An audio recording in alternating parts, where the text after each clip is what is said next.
Wake up. It's time for Primal Scream. Hey,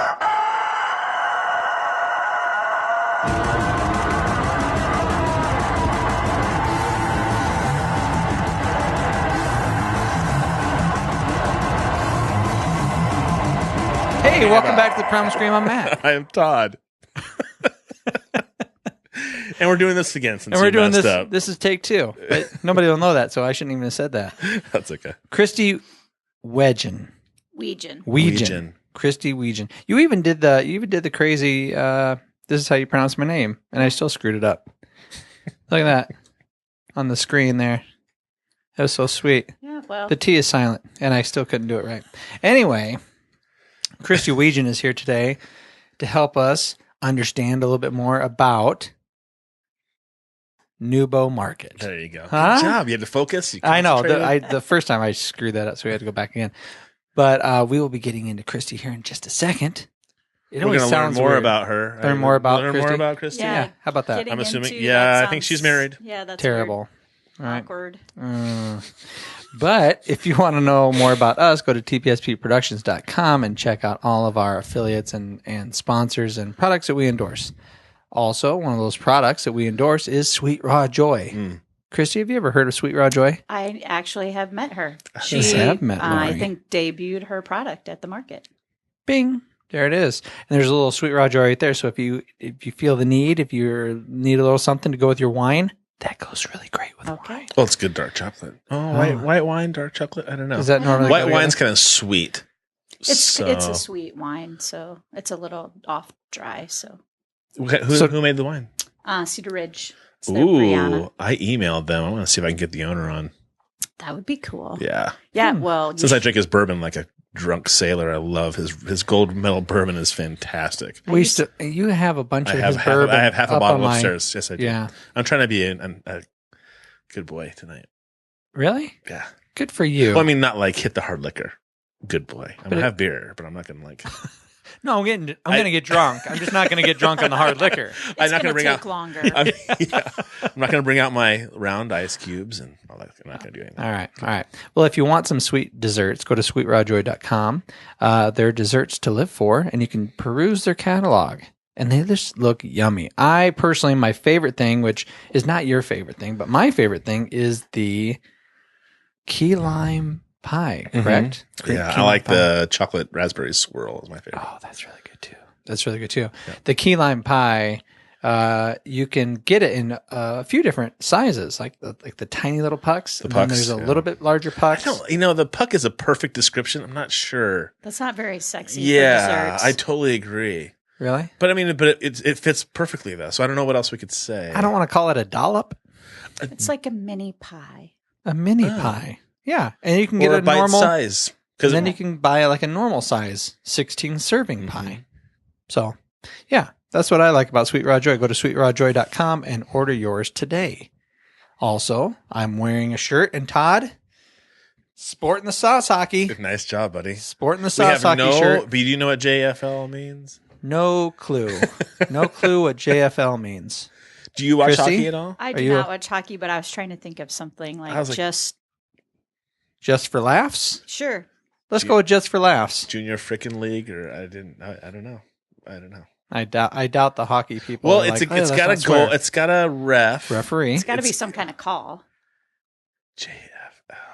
Oh, I'm just why don't you Google it? Yeah, JFL in hockey. So while Todd's Googling it, I'll show you a little bit of their shop, their store.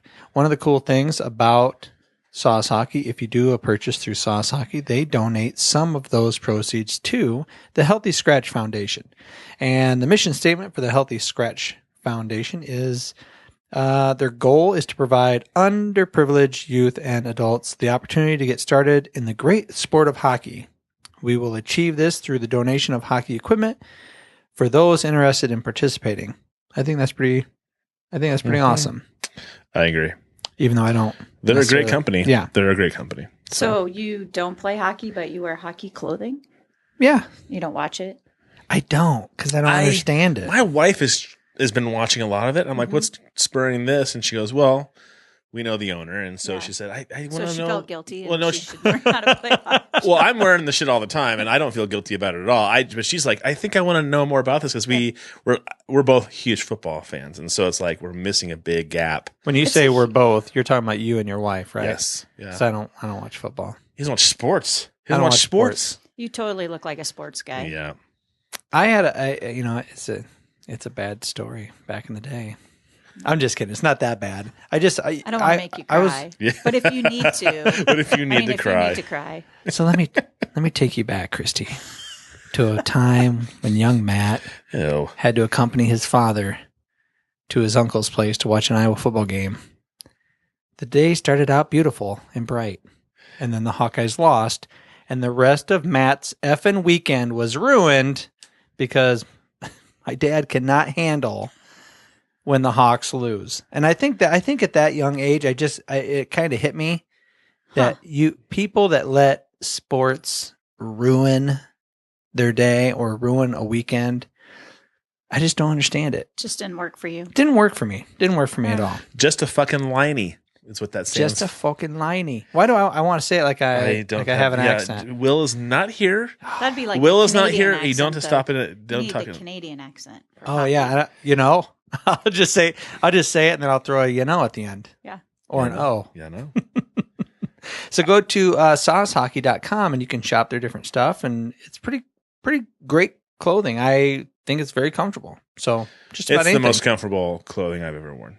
T-shirts especially. Yeah. Absolutely. All right. Yeah. So go to saucehockey.com. Another one of our beautiful little angels. Fuck. Sweet somethings. The guy who helped put together quite a few of our podcasts. I'm sure Jeff is just going to love. He likes being called a sweet angel. It's our nickname. It's our little code word to each other. That's our safe word. I didn't know it was that kind of show. Sorry. Me either. That wasn't in the email. I'll tell you what. I'm trying to think of sensory deprivation. Jackie. Mm-hmm. Jackie. I told her that I was going to set the camera up and film me getting into the isolation pod. And she goes, float tank. The float tank. Okay. Sorry. Mm-hmm. Isolation pod. Isolate you on same Mars? Thing. No. Same thing. Okay. It's the same thing. It's like a pod. Yeah, for sure. Thank you very much. Anytime you want to help me gang up on him. Well, you know what? You should type in Jackie Feder isolation pod and see what pops up. Whereas you type in float tank. You know what? I might. But you're naked when you're going there, right? Correct. And I didn't know that. But she knew that. Yeah. So when I said I was going to film myself getting in, she then said to herself, I didn't realize it was that kind of podcast. So you're in good company. And if you want to be in good company, go to usaentertainmentagency.com if you want to schedule an entertainer for your event. He's great. Jeff Johnson. He's awesome. And they help with all the things that go towards this event. So he gets with you. He talks about what kind of an event it is, what kind of entertainer you would like, whether it's dueling pianos or like a singing musical comedy group, or raunchy adult, depending on what your event is. And then they help set it all up, proper lighting. They meet with you. Where should we set up? That type of thing. It's great. So if you're into something like that or you need something like that, go to usaentertainmentagency.com and schedule your entertainer. So, Todd. What? Kristie. What? Is there any current events that you guys are into? I thought you were going to ask her your which would you rather question. Oh, okay. All right. We'll start out with the which would you rather, and then you can be thinking about some current events. And I'll tell you my favorite which you'd rather question after you answer yours. Okay. Came from his wife. You'll love it. Go ahead. All right. Kristie, which would you rather? Work for a soulless, money-grubbing corporation that cares nothing about the public, or have to eat nothing but tofu for the rest of your life and cheap wine? You have to pick one or the other. That's really bad. I thought those are bad choices. I know. Both. That's what which would you rather is all about. Well, I know, but those are really bad. It's really easy though. Like it would have to be the tofu and cheap wine. Yeah. I mean, because the other part would make you want to slit your wrists and right. And you could, and tofu, you can be sustained by tofu. So, and you can barbecue it and Try other things. yeah. Have you seen that Soylent that they're like all those programmers in California use? That sounds Terrible, That sounds like something. And right? it looks Sounds terrible. like You should something pull your up kid did. pull up Soylent on the screen. So what they're doing is they don't want to stop coding, right? They're all on the spectrum. Mm-hmm. They're all a little wacky, and so they just want to code all the time, and they don't ever stop to sustain themselves. And so one of these guys came up with an ingredient that's got like 2,000 calories per shake. You take this powder, put it in water, shake it up, and just drink my it, God. and it just gives you everything you need, and they don't have to get up. Dude, it's the Matrix. Yeah. Oh yeah. That's terrible. It's really. Have you ever crazy. seen the movie The Matrix? I've seen parts of it. Because there's 'Cause- one scene where they're just putting this glop, this stuff out of a hose, Mm-hmm. and it looks like oatmeal, like runny oatmeal, and they're just like, ugh. And the guy says, "It's everything your body needs." Yeah. But don't you think I mean, I eat for pleasure. Like, I've tried all those diets. Jackie, who you had, I mean, she is super healthy and but even she says, I want to eat food that I enjoy. I mean, that's part of our For sure. It's Part a of our- gift. Well, I think the hard part Yeah. too is I think in my mind, I think that foods that I really want to enjoy have to be bad foods. Whereas like, no, things that I What? should say the things that taste good to me, Right. like a bag of M&Ms or something, which is, they taste good. I want to enjoy that food. But if I can be introduced to something like Sweet Raw Joy or something like that, where I can still get the chocolate that I need or the fix that I want, but it's just tremendously better for me. I think we just have to change our perspective about stuff. I wonder if what is the treatment that you were thinking about that you researched? We are still doing that. We're Okay, saving well, for what's it. the name of the treatment? It's neurofeedback. Neurofeedback. That's the name of the treatment. So what they do is they sit you down and you play like a video game, but you use your mind because it helps rewire your brain. So they're getting signals off of your gamma rays, alpha waves off your brain, and they reprogram your brain to function the correct way. It has to help. It's supposed to help kids with like ADHD, all this kind of sort stuff. of like hypnosis therapy in a way. Somewhat, like- but think of Pavlov's dog. right. You remember Yeah. that from school, right? The drooling. Right. Excuse me, salivating. Is that the word? Salivating. Salivating. So as I understand it, they put a cap on the child's head, and I'm wondering if it would work for us also to reprogram. So what they do is they put this cap on with electrodes, and they're measuring the electrical impulses of your brain all over the place, right? And what they want to target is the frontal lobe. And the way it was described by one researcher was the thing that children with ADHD have is like a crossing guard that's gone to sleep. And so an impulse will come up and say, I want to throw an apple at the teacher. Well, that crossing guard doesn't stop it. Whereas in a lot of normal people, the crossing guard would be like, nah, it's a bad idea, dude. Don't do that. Don't do that. So what they try to do is measure the electrical impulses of that area and have the child figure out what stimulates that area for the child. And then, all right, what do we want to focus on? Maybe he can't focus on history and math or whatever. And so then they have the child do that and then figure out a way to get that part of the brain registering to engage. Huh. And I wonder if you could use that same Pavlov's dog mentality to reprogram people because you and I continually go back to the idea of why is it that all the food I love is terrible for me? Why is that? I mean, if we were to reprogram it and create the salivation when we're thinking of cucumbers and an awesome salad and soy or anything like that, grass-fed beef.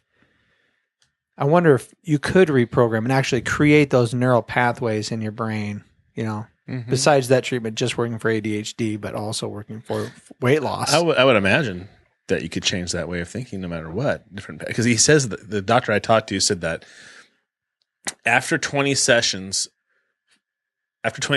your brain is rewired. You've literally made new neural pathways between synapses, so your thinking is different. Because I told him how my son is always arguing and always almost like generating conflict. And I'm like, I just don't get it. He can't figure out just to shut up and go to bed, that kind of thing. And he said, he goes, his frontal cortex is not getting the stimulation it needs. And so to activate it, boom, man, he wants to have this conflict and activate that. And it's a subconscious thing. Because and it bothered me a lot because I've been giving him drugs for 4 years of his life. And if there's another way to do it, Well, think about, if they could figure out how to do that, imagine what you could do, because serial killer, this is going to take us into deep conversation. Let's go. Like serial killers or child molesters, they don't have that cross guard either. Nothing's, because those are not normal thoughts. You don't go, oh, I'm going to hack up my neighbor. Normal people don't. Right. You might think, man, I'm really mad at my neighbor, but you stop at that. And so if you can rewire that so that those impulses to do those bad things went away. Well, when you think about it too, if you notice people, the science behind, especially serial killers, they started abusing animals. And all these things that happened when they were very young, whether it was caused by abuse or they were just completely fucked up from the get-go. I don't know. Well, and you see all that stuff. And so, if your kid kicks the dog, you're like, oh my God, my kid's going to grow up to be a serial killer. They actually have to chop up the dog or something. Yeah. It has to be, it's almost like a thought out, methodical way of thinking that's really twisted. But every time they do that, that's like another without being checked and saying, Pavlov's. Hey, do you know what it feels like to be kicked? That really hurts. Don't do that to the dog. There has to be somebody to teach you those things. If there's nobody around to tell you that's not okay. Well, why would you know any different? I would assume that those people are missing some other type of stimulation that they can't get without taking their actions to that level. Because I used to be a registered foster parent, and a lot of the classes that were mandatory, they talked about, how to deal with children coming into your home who are extremely confrontational. And, some of the kids who are in your home for a while, they might start acting out because in their homes previously, any type of attention was good attention. Right. Even if what you were doing was terrible, you were still getting attention. And that was more important than anything. So it all kind of, there's so many things that kind of can be applied to the whole Pavlov's dog scenario. If you get enough reiteration of a certain act and it keeps getting amplified or rewarded, why wouldn't you keep up in the game? Then you have to ask yourself, or I ask myself, where does it end? And when would people say, who would draw the line in the sand? Because if you start thinking that way, I can reprogram your brain. Right, someone's not going to like that. I can make you a different person. Todd, I can make you skinny. I can make you love healthy food. I can make you love... I felt really good about myself for the podcast started, Kristie, just saying.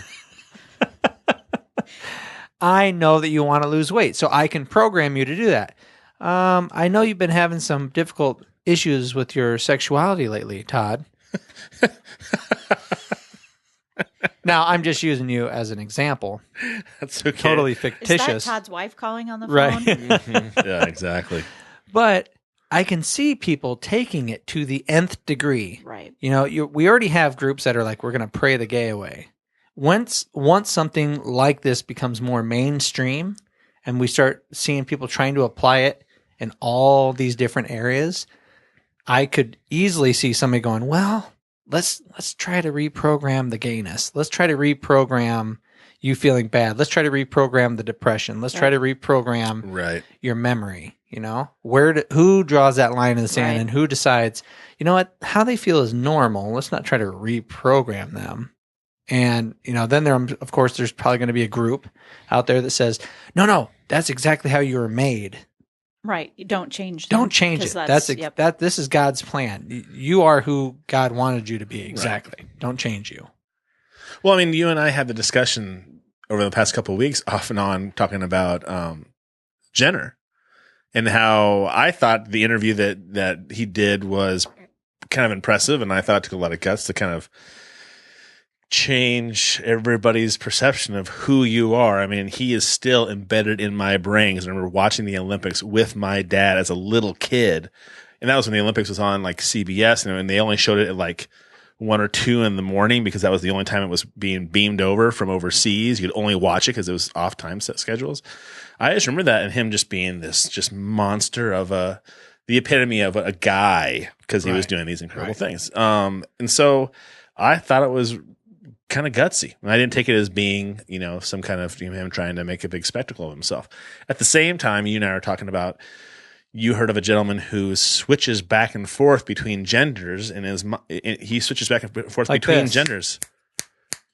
Mentally, one minute he's a woman, and 1 minute he's a man, and he goes back and forth, and that would be terribly confusing. But then he was saying, at what point do we draw the line and say, when is this a mental affliction of something? Right.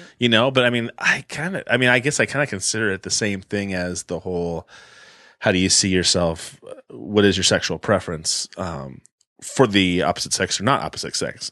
So either you're gay or you're not gay. You're bi. You're both. I would say it's the same thing for somebody who's either going back and forth between, genders in their mind, or they recognize themselves as a woman like Jenner did. But I think it's the same thing. I don't think and so I can see people saying, maybe we can change those neural pathways so you don't feel like you're a woman anymore. You can go back to being the Olympian. I don't know. That'll bring up all kind. Because that by saying we need to change those people, that's saying what they are, who they are, is wrong. Right. And so that'll bring up all kinds of controversy, and you'll have people who feel that that's because obviously have people who feel that isn't God's way, and then you have people who feel that you can't change people because that wouldn't be God. So that would be. There's not even enough time to discuss that. And then there's the whole. It's really in depth, and I think the hard part is that when you bump into people who say this is the way it is, that's the hard part. Whereas I'm more apt to say, maybe you're right. Maybe there's part of this is maybe it is a mental thing. I don't know. I have no idea. I have empathy for how hard it must be to be in that situation, but having not ever dealt with it myself, it's hard for me to even have empathy about it, So it's really difficult for me to say this is for sure the way things should be. Well, I think to me, those people who say this is the way it is have never experienced any kind of, hardship or, they've lived in a very small bubble. It's the same issue with, like genetic testing or using, the I can't think of what I want to say now. The genome? Yeah, like if you can take from an embryo or from your stem cells. Yeah. And and it's like, well, it's easy to say that's a horrible thing to do unless you've been in a situation where you have a loved one whose life could be saved from that, and it can be harvested in a way that's not, it can be harvested from babies that are full term and all these things. And it can be harvested from your own pelvis, bone marrow. And so to me, it's like those people who are saying it's only this way have not experienced any of those hardships, or to me, it's just a very closed mind. Or they're not able to be able to apply. Oh, I went through a really hard time with this. Right. It must be. I wonder if it's like that. Right. So I bet you they've maybe been through a hard time, but they can't allow themselves to associate themselves with, oh, maybe it's kind of like this. Because then once you start empathizing, understanding, it's really difficult to be pissed and have a viewpoint. Yeah. And then there's the idea of the blame game. How do you blame things? Like people want to blame things all the time. Right. And it becomes very cloudy. It becomes very difficult to decide exactly how this blame should be. Like, for instance, if somebody went out and killed, if they acted extremely confrontational and really aggressive, and they hurt somebody, and now and then in the research you find out, when you've investigated them, you find out, they were a pro football player. They have the brain of a 90-year-old that's been calcified because of all the traumatic brain injury. So, is it the injury's fault? Did the guy really have any? Is it Todd's fault? Because I knew Todd from when he was a kid, and that's just not the way Todd was. Todd's a good guy. But because your brain's been damaged, do we now blame the brain? And like what we were talking, or what I told you about earlier, that was on NPR, about the man who mentally registered himself more female or more male on the drop Depending of a on what time. happened. I mean, he said he got in the shower one day. He felt very masculine. He registered himself as a man. And when he got out of the shower, he looked down at his body and he was like a physical switch had gone off, and he looked at himself and thought, I am like a roach. My body is disgusting, because he registered himself as a female and now he's wearing his man suit. Well, I'm telling you, if I got out of the shower and I was wearing a man suit with all the pendants, I'd be a little turned off. I'd be like, what the hell? But he was going back and forth all the time. And some of the studies, or some of the research that was going on when he went to the hospital and he was getting checked out, they were like, okay, you're producing 0 testosterone. None. Wow. So let's do some hormone replacement therapy. And then when they started doing that, he started switching back and forth faster, more often. What a tough that's road. A horrible thing. That's what I think about gender. I'm just like, could you Yeah. imagine living your whole entire life feeling like you're someone feeling else. like you're somebody else, and you are a lot, and you not only that, not only are you not being true to who you are, to you are lying to everybody. You must be on TV, feel like you're just lying to whoever the millions of people that are watching you, because you're not who you are. How many times has he been married? 2 or 3 times, and he said, and I'm sure, he was trying to prove to himself, right, not to everyone else. Well, we talked about Kim. I think Kardashian is one of the ones who came home and caught him. Dressed I up shouldn't like say caught him. She came home and he walked in when he was trying on clothes. It's okay. You can say caught him. She caught him if she walks in. And he said she left, and he was tried to call her and talk to her, but she was kind of in shock and stuff like that. And she's been the most supportive person so far. Now he says that he still is sexually attracted to women, but he doesn't feel like he should be in a man's body. Right. Correct? He feels like he is a woman. She. I think he calls her she. So again, when you were just talking just now, we easily fall into this verbiage of you're not being true to yourself. But what is yourself? Under your understanding of those words, you're falling into this group of God created this person named Bruce Jenner, and that is himself. But I look at when somebody's thinking, like, you are only the chemical reactions that are going on in your brain. Right. So if your body stops, for whatever reason, producing testosterone, if that happened to me, I would act completely different. I would not be Matt. I would not be the Matt that you knew. I would not be being true to myself. I would disagree. How do you become true to yourself if chemically? Do you change? But does your personality change, or do you just change your viewpoint? I don't think that he's having like multi-personalities. He's still Bruce Jenner, the guy who's the Olympian. He just realizes that the person that he feels like he should be, who should be expressing themselves, is a woman. So I think he still sees himself as this person that did all these amazing things in the Olympics, but he felt like he was a woman. Yeah, I guess I see it in a couple different categories. Like, people who say what you're saying are looking at Bruce Jenner like, here's your soul, here's this thing. I think you're right. And this is your outlined already. This is your personality. This is who you are. This deep down inside, this is just who you are. And I'm saying this other category is you are a combination of chemicals and reactions. And if you take a drug, you're dramatically a different person. Right. If I were to start shooting up heroin, I would act completely different. There's a chemical going on in my body that's not. Let's be specific and talk about testosterone and estrogen.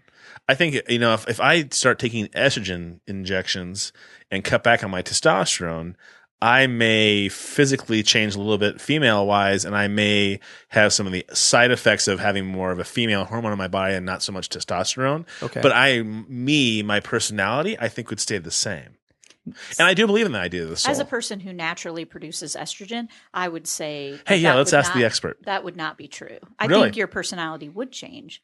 I was just going to say, because there's. But I don't believe you all the time. So go ahead. Yeah, because look at how women, you're both married, right? I can't speak for your wives; they are probably lovely, but all women have some change in their demeanor, their outlook when you're cycling. So estrogen does affect your personality. Sure. Okay. So for you to have estrogen introduced into your body, well, first of all, your body would be like, what the? Yeah. Your body would reject it, or would be I think it would cause a lot of stress on your body, which would cause you to change your personality somewhat. Yeah, be pissed or whatever. Okay, right. sure. You would be stressed. Your body would be stressed. And that comes out in a lot of different ways.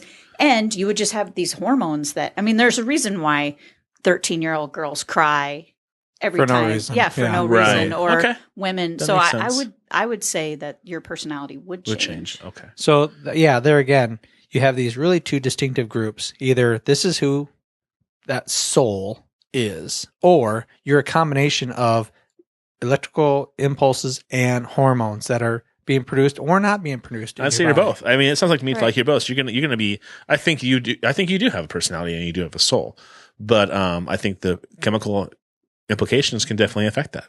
But again, Well, it's probably both. And does the personality or the soul change because the package that it's in changes? I mean, I think that's, like you said, Bruce Jenner's he's still the same person. He's always been, but the outer package may change. Right. Sure. So does that? But I've also known people that for long periods of time, there was a guy that I used to work with. He's retired now, and I only knew him for about 4 years. But when I knew him, right before he retired, wow, was he a bitter man? Oh, he was about the most despicable human being I could think of. But now, talking back, whenever his name gets brought up when I'm still at work, to people who knew him right when he started working there years and years and years ago, they would say he was actually pretty fantastic. He was really mellow, and I wish you could have known him when he first got hired on. What was the change? Completely different guy. I know who you're talking about. What's the difference? It was just example after example of constantly being belittled, constantly feeling like you're being targeted or isolated and like picked bullied on, almost? Yeah. bullied either by the company or by other coworkers. And that slowly happened over just wore him time. down. It wore him down. So I would argue, is he who he is right now a direct reflection of the fact that is his soul? Because according to 15 other people, he is completely different, total other person to the person he got hired on as. We went down a really weird track. I really enjoyed this conversation. But I think that I'm not convinced, I guess, that I think that, sure, I mean, your environment changes you. I mean, you see that, like we said in the beginning, children and things like that. Right. I would say that Bruce Jenner was probably admired for a majority of his life. I think that's one of the things where he wasn't, I mean, I guess I'm assuming he wasn't bullied. I don't know. He wasn't bullied. He wasn't belittled. He's been kind of like a stud his entire life, all through high school and things like that too, until he became an Olympian. And even after that, he was pretty much a stud. I don't think he had anything in his life that was kind of nudging him one way or another. And I guess that's why I kind of believe that who he is, he's saying he is kind of true. And I'm not denying the fact that those things obviously could change us for sure. I mean, think about people who have been, like you said, belittled forever, and they're pretty nice people. And all of a sudden it's like they have a breaking point, and they change. Yeah. It's very hard for me to comprehend that change or understand that change. But something that happened very recently to a friend of mine, we had been having these really deep conversations about homosexuality over the last 3 or 4 weeks. Every time we would get together, we'd have these really deep conversations because he's extremely homophobic. And he would make a comment and I'd say, dude, I really love you. You've been one of my best friends for many, many, many years. But what you say is so ugly. How you interact with that person is so ugly. He goes, what? I'm not picking on him. I'm not calling him names. I'm not physically assaulting him. I said, I know, but you're so indifferent to him. He might say hello. You do not talk. You stare straight ahead and you walk on by. You get in the car with him and he tries to say something to you or carry on a conversation. You ignore him and you can't wait to get out of the car. I said, the way you interact with him is just ugly. It's just ugly. And I don't know what happened. I don't know why you feel this way. But I used to be extremely homophobic when I was 18, 19 years old. It took me going over to Israel and having some guy, Vicky, I remembered his name, Vicky, because I said, "Oh, Victor." He goes, "No, Vicky." Anyway, he was buying me drinks all night. It took that scenario to happen for me, and for it to register that just because this guy is gay and he's buying me drinks, and he knows that I'm straight, because I said, "Hey, nothing's going to happen." He's like, "Yeah, I was saying, fine." you're leading him on. Good job. You're an ass. I was leading him on. I was like, "Oh, this can still be fine. I can still have a friend. I can know somebody who's gay and not have to freak out and get so upset. Why do I have to get emotionally upset?" And what you were saying earlier, if you live in that little bubble and you haven't really had all these experiences and you can't put yourself in the other person's shoes, we were having these really deep conversations about what does that mean? Does it mean that you're still a man if you're gay? I mean, we were really kind of digging into all these different things, and why does he feel this way? And why does he care so much about how he interacts with somebody when how you're interacting with them has nothing to do with what he or she is doing in the bedroom? Right. Well, and I think men in particular tend to be, I'm making a general assumption, but I think men tend to be a little more homophobic than women are. Yeah. But just because one man is gay doesn't mean that they're going to hit on every man. I mean, not every woman hits on every man. I mean, that's like assuming that every person is digging you and wants to be with you. And they don't. I mean, it's just that, attraction would work the same way. But I think that's the uncomfortableness for men, is that, oh, well, if I'm around a gay man, then they're going to want to be with me. Yeah, well, get over yourself. They don't necessarily want to be with you. And I think that it's a big thing. I know that you'll think this is funny. I still, even though I am getting past it, have a hard time with Rod Stewart and who is another 70s singer that is gay? Barry Manilow. Because I remember my mom. Rod Stewart's not gay. No. He's bi, maybe. He's bi. I was going to say he was married to a supermodel.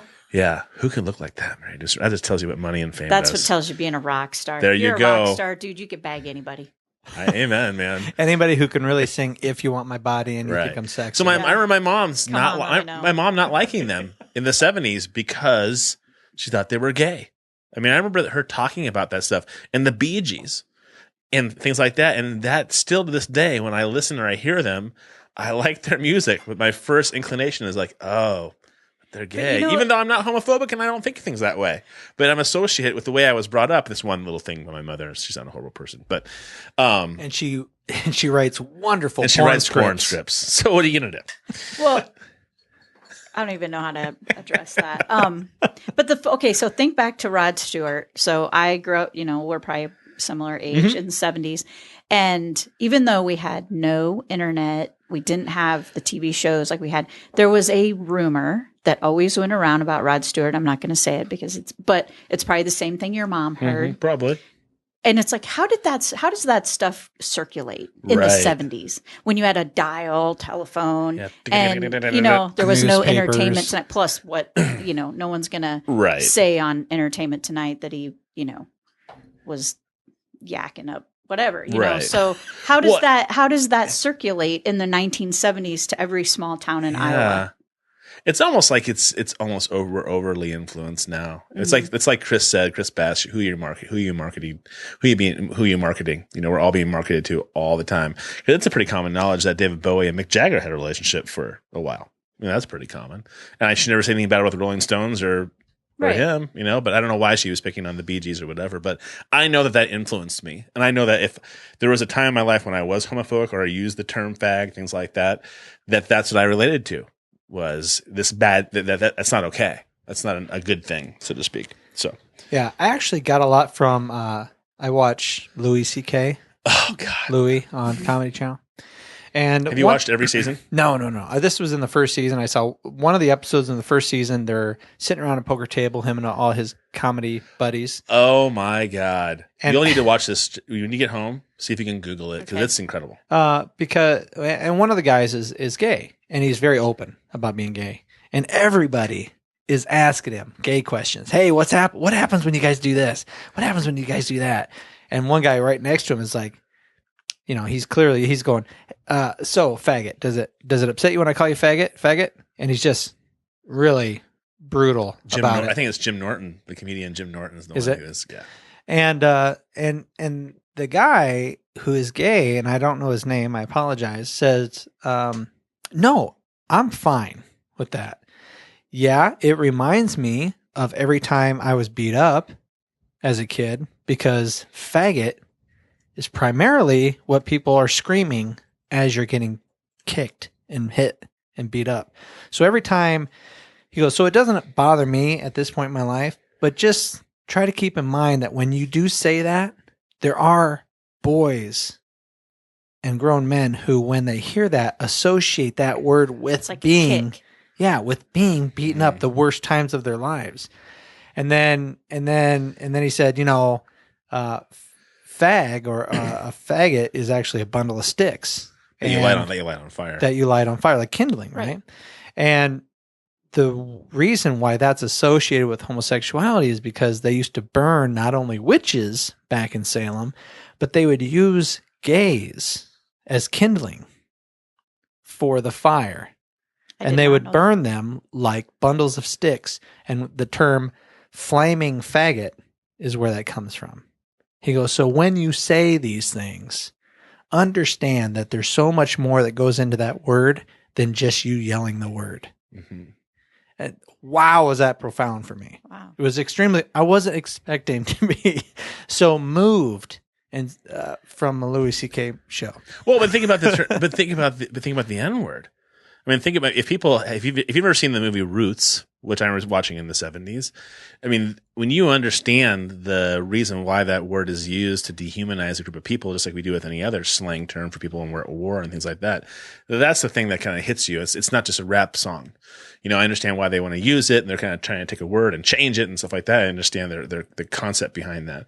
But if you watch a show like Roots, or you watch 12 Years a Slave, holy mackerel, if you realize the weight of what that word really, really, truly means, is kind of overwhelming. Louis C.K. has gone off the rails in like the best way. He did an episode the other night where he went to his girlfriend's house. He got beat up on the street. Some woman beat him up on the street, and he was embarrassed. So he went to his girlfriend and said, "Hey, I need to go on. I have a show tonight. Can you help me with the makeup?" And she's like, "Yes, I've always wanted to do this. This is awesome." So she makes him up, and she's getting him all cleaned up, and she's putting foundation on, and she pulls out lipstick. He goes, "Oh, hey, what are you doing?" And she goes, "Do me a favor.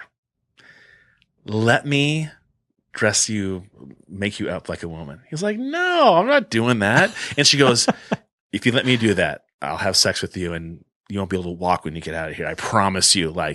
And he's like, "Well, for that." Okay. And so she does. She makes him up. And then she tucks her hair up in a baseball cap, and she like dominates him, right, in this scene. And I don't know what happens, because at one point she flips him over and is on top of him from behind him, and he's like going, oh, and like making these noises and these faces, and it cuts away. Then the next they come back to him, and they're sitting there talking, and he goes, he still has the makeup on, and he's going, "Wow, that was really intense," And she's like, "What do you mean?" She goes, "I don't want to talk about this."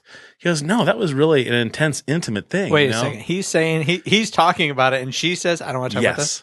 And so she's going, "No, we don't need to talk about this, do we?" And he's like, "No, this is really important to me. I really need to talk to you about this. This is a pretty heavy thing for me." And so they talk about it, and she goes, "I guess now is as good a time as any. I just am not sure this is going to work out between us." Right then it caught me that he had done this complete role reversal that people find themselves in, usually women, where it's like, "I finally got what I needed from you. See you later," kind of thing. But it was done in such a way that all of a sudden I was like, "Oh shit, she's dumping him right after he allowed her to do this to him." Right. It was such a mind fuck. It was awesome. And then last year he did one with there was a waitress at the place he does comedy at who's a little bit shorter and a little bit chubbier, but she's really funny. And so he's like, "Hey, you need to go some coffee sometimes?" She's like, "Sure, I'll go." But she's mocking him the whole time, going, you're just being nice to me because I know you wouldn't date me otherwise, kind of thing. All this body image stuff. And his last season and this season are already, he does a little bit of stand up in the beginning, like he always does, which is the funny part. The rest is all drama. It's crazy. That's why he's getting Emmys for it. You wouldn't expect that. You wouldn't expect something like that. It just shows you what a smart. He's a very funny guy, and his stand up is the best. Do you want to hear something? You want to hear an awesome segue? Yeah. Something you wouldn't expect. An awesome segue? Yeah. I was going to say something that I wouldn't have expected was the creation of the Newbo Market. That was a horrible segue. It was. I mean, you interrupted, and then I stumbled, and Steve and Kristie thought it sucked. Speaking of somebody on a stage, you have a cement one outside your building, don't you? Speaking of a guy whose girlfriend just dominated, just him. turned him around and dominated. Let's talk about how Newbo City Market dominates Cedar Rapids. Oh, God. The Newbo Market actually was one of the key things that turned around the Newbo area and dominated it for me. How's that? That's awesome. All right. I was there opening day with my kids. That is awesome, too. I still have my Newbo Market bag that I got when I walked in the door. And I was talking to Matt about this. I was trying to remember if I had, how long have you been open? It'll be 3 years in October. Okay. So I think I was at Parlors today before you guys were open.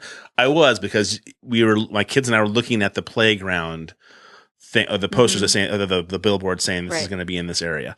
But I just remember being so excited. And I think part of it is that and it wasn't the cultural aspect of it. It was like having a place to go that people were being conscious about what they wanted to eat for lunch, or the opportunity to buy fruits and vegetables. I mean, I don't know what it was, but I remember when I first read about it happening, I was just like, oh my God, finally. Why is it taking so long to make this happen? I remember driving by as they were fixing the building and watching it go through all the stages. I was just like, Rick Sanborn worked at Metro High School. He's been on our podcast, and we've done things with with Metro, or I should say Matt has. And so driving by there and seeing it change, and were you part of it from the get-go, or how'd that work? I was not. Honestly, so I started as the executive director 6 months, not quite 6 months after it opened. So I actually had not even heard of it. Like, I had my sister-in-law, and I wasn't looking for a job. It was just, I have worked in community development, tourism, and business development for a long time. And my sister-in-law texts me, and she's like, hey, there's this new place in Cedar Rapids that I think would be really cool for you. And they're looking for an ED. And I'm like, and I hadn't heard of it. And then one of the board members I had worked with before, and she reached out to me and she said, we have this really cool project. And she's like, I think it would be an awesome fit for you. She goes, and I think we really need you. And so I started looking into it a little bit more. And so I wish I had been involved from the beginning, just because it is so cool. 6 months in is pretty good. Yeah. So and that was when I interviewed. I think, like, I did a phone interview, and then, the first interview and the second interview, and in the second interview, you get to ask questions more. And I had said, I want to see your budget. I want to see what, and they really didn't have much of anything to show me. And they're like, well, what are your concerns? I'm like, you have no idea what you're doing. And they're like, you're right. I go, but I said, it's a pretty big concern. Well, yeah, but in a way, I mean, for me, that's super exciting too. Sure. Because I said, then I get to be a part of molding it and creating it, building things and, in my mind too, of what I think it could be. And maybe having that outside perspective, not being in it from the beginning, gave you a fresh set of eyes to come in and say, the possibilities here are endless. Right. So it's such a cool thing. And I think one of the coolest things about it is that you can't even explain what makes it cool. Like that, sure. Like you said, it was like, I was just excited for this thing to come, and people are conscientious of what they are putting out there for products and for food. But at the same time, it's just that vibe that the neighborhood has, and it's just a place to hang out, and you can't really put that in words. That's like my marketing, like, sort of stumbling block. Well, it's, how do you put into words that it's just a super cool place to hang out, and it's become sort of the gathering place, for lots of Cedar stuff. Rapids. Yeah. Well, I mean, that one cupcake place is the greatest thing ever. The pizza, that fire, Maggie's Wood Fire Pizza. Oh my God, that's great. Big Boys Meats. Yep. I love that guy. I bought so much meat from that guy. I think it gave me like it was almost like an internet, for lack of a better term, like or an association, an internet portal. You go to a portal that I want it to give me a lot of information about a lot of neat things. It's like the Newbo Market allows me to go in and say, I'm unfamiliar with a lot of things. Right. Why don't you tell me, oh, you can make pasta out of spinach and I can buy a whole bunch of it right here? Oh, that's fantastic. Right. Oh, you have Millstream makes root beer and it's freaking incredible. Awesome. Right. I'll take some. I mean, you just have no idea all the things that are available. Well, and I think in this area, in the Midwest in general, I mean, where else we have Mexican food, authentic Mexican food. Salsa is amazing. Yeah, their guacamole is. It is. Really I'm always just, and I have to say, if you interact with them, Carlos is the most awesome. I mean, he could serve shit for food and people would still line up because he's like every person he sees. Oh, hello, my friend. Super friendly and nice guy. So great to see you. I mean, he just makes you want to be there. And so, and I always tease his wife, if she ever leaves him, I'm going to marry him. Cause he's just so nice. We have Mediterranean food. We have Jamaican food. I mean, chicken's awesome. I'm guessing, curried goat is not something you can get in a lot of places in Cedar Rapids, and it's goat that was raised locally. Right. So, I mean, it's just great to have. And a sausage factory. The sausage foundry. Yes. Foundry. I'm sorry, Foundry. Yes. I emailed him. He's going to be on the podcast. I'm so excited about it. I'm gonna wait till I have a couple more email exchanges before I say it really is important that you bring some fresh sausage with you for the podcast. Make him bring samples there. It's awesome. I even really, and he knows this, I'm really not a sausage person, but I liked his sausage, and I told him, I'm like, dude, it sucks every time. I mean, like, I walk around saying, I love his sausage. I mean, well, you know what, though? It's true. We were at Cobble Hill, right? And he made I forget, why am I blanking on his name? Schumacher. Alan? Andy and Carrie. Sorry. Sorry. And so Andy. we sat at his kitchen table and he made us sweet potato with a sweet potato sauce and bratwurst that he made himself, or like a sausage he made himself. It was just absolutely phenomenal. And I was talking to my dad about this yesterday. He's this pretty strict vegan, sort of. And he I don't know what that means. He's pretty strict. Sort of. But he's like one of those guys where he's strict vegan, but if there's like food left on the kid's plate, he'll eat it all. Right. Like that was all beef. You realize that, right? Or that was all buffalo, right? So I have a niece who's like, I mean, literally a strict vegan, but we were talking about Bacon Fest, and she's like, who doesn't love bacon? And I'm like, well, you apparently. And yeah, exactly. But so to me, going back to what we talked about before, like the food, and I'm thinking if she loves bacon and she's denying herself that, it's a crappy life. Right.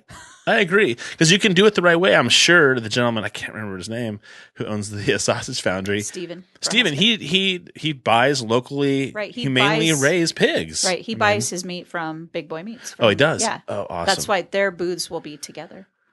That's so cool. That's so cool. But I mean, and I told my dad that, I said, if you get it fresh, it just tastes totally different. It does taste different. And in a pig that's raised in a factory farm and a pig that's raised on a farm where they get to root around and eat different things and be omnivores, tastes completely different than each other.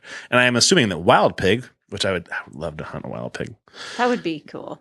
I have some friends who've done that. Really? And I would love to do that. And I've heard that's a whole nother flavor of meat than these two things. So I don't know. I just look forward. I just like the idea. Again, this goes right back to Newbo.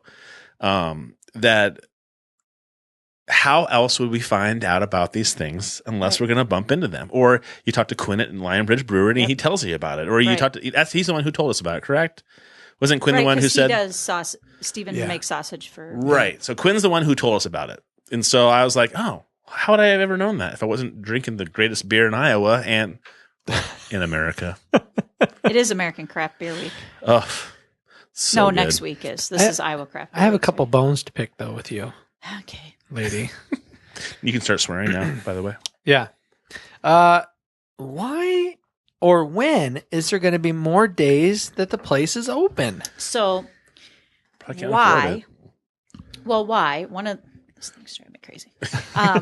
Why? Damn that microphone. That helps me communicate. Yes. Normally, I speak loudly. People hear me anyway, or I scream. The why is because we are a business incubator, which I think a lot of people don't know, and that's on us. We didn't. Correct. I was hoping you were going to say this. We didn't do a very good job of communicating that, I think, in the beginning, and we're really working on that now, that we're always talking about that we're a business incubator. So when we first opened, pretty much everybody that was in there had a full-time gig. And so 3 days a week that we started out with worked for them. They could work that into their schedule without having to give up their day job, which when you're starting with a startup business, that's important. Sure. And the whole point of an incubator is that you can start small. You're not mortgaging your house to, start a business and that sort of thing. We've had enough demand that we've added a 4th day. So we're open 4 days a week. What day is that? So you're open when to when now? We're open Thursday to Sunday now. Okay. So, and then we anticipate, the other thing is that we did a feasibility, well, not we, they did a feasibility study, to do the market. And there's an organization out of New York called Project for Public Spaces. And they're sort of like the public market gurus of the world. And they said we couldn't make this work. So they sent me an email yesterday saying, hey, just checking in because we know it's awesome. And I'm like, that's right. So they suck it, buddy. Yeah, I'm like, yeah, bite me. So they just didn't feel that a city of this size could sustain a market. And so that's another reason is that honestly, 7 days a week, we couldn't sustain right now. Plus, as a business incubator, if we go to 7 days a week, their rent goes up. And so we're in that balancing. I do feel, and we talk about this probably on a weekly basis, that all the development that's coming into our neighborhood, and once those are all in place, the density of the population within walking distance of the market will justify us being You're talking open. about the condos, So are they're done, aren't they? Or are they not done? No, well, so directly behind us. So where Geometric is now. Yeah. So like behind us and in front of Geometric on 12th is 2 blocks that will be developed. They'll break ground probably in June or Oh, so talking the about where volleyball the courts volleyball are? courts where the volleyball courts Okay. were. They were never really volleyball courts, but where they were intended to be. Okay. Yeah. I don't think there were nets ever actually put up. So that will all be redeveloped, and there's like 4 buildings. Phase 1 is 2 or 3 buildings, but it's a 4 or 5 building. And they're going to have plan. condos there? Or are they going to The have... first floor will be mixed use retail and food and all that kind of stuff. And then the second level are actual businesses that are moving to the neighborhood. Oh, wow. And then Production company have a good spot down there, buddy. And then, then there will be apartments, and then there are 2 luxury condos for the owners of some of the businesses. Oh, wow. So part of it is like 4 stories tall, 4 or 5. It's really kind of freaking awesome. I mean, what is it? I mean, Chuck Kavanaugh talks about the energy that's down there. Yeah. What is it? Because I mean, the idea of that right away, I'm just like, how could this not work? Right. This is the greatest thing ever. This place is just going to be a jewel in the seed of Iowa. I really feel that way. Right. More than I think it's overshadowing Cedar Rapids. Right. Well, and that's what we hope so. Now, we don't want it to overshadow Cedar Rapids, but we want I do. You don't have to. We want it to be the place, think of other major cities that you visit, like you go to New York and you've got to go to Soho. You know what I mean? We want to be that place, that go-to space. That go-to place that, and we're in Iowa. So all of these small towns that we're surrounded by, we want, someone in Tipton or someone in Traer, shout out to my hometown. And they come because I'm there, but Of course, but well, and actually the priest at St. Wentz is from Traer also. But, we want to be the place where they go, oh, hey, let's go into Cedar Rapids this weekend and go to New Bohemia.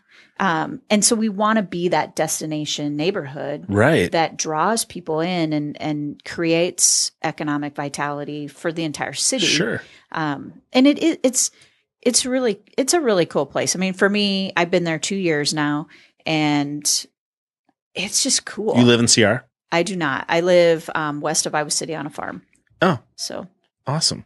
Well, I mean, you guys keep doing things like being the 2014 award winner of Iowa Tourism attraction. I'm assuming that you're going to keep on doing some pretty amazing things. I mean, you're right, because that's my first thought is that there are times on a Saturday or Sunday where I'm like, hey, guys, let's get on our bikes. Let's drive down and we'll grab some cupcakes for us for tonight with my mama like that. And we'll stop by and we'll see Chuck, and maybe I'll buy myself a choker. Yeah. And then I'll go.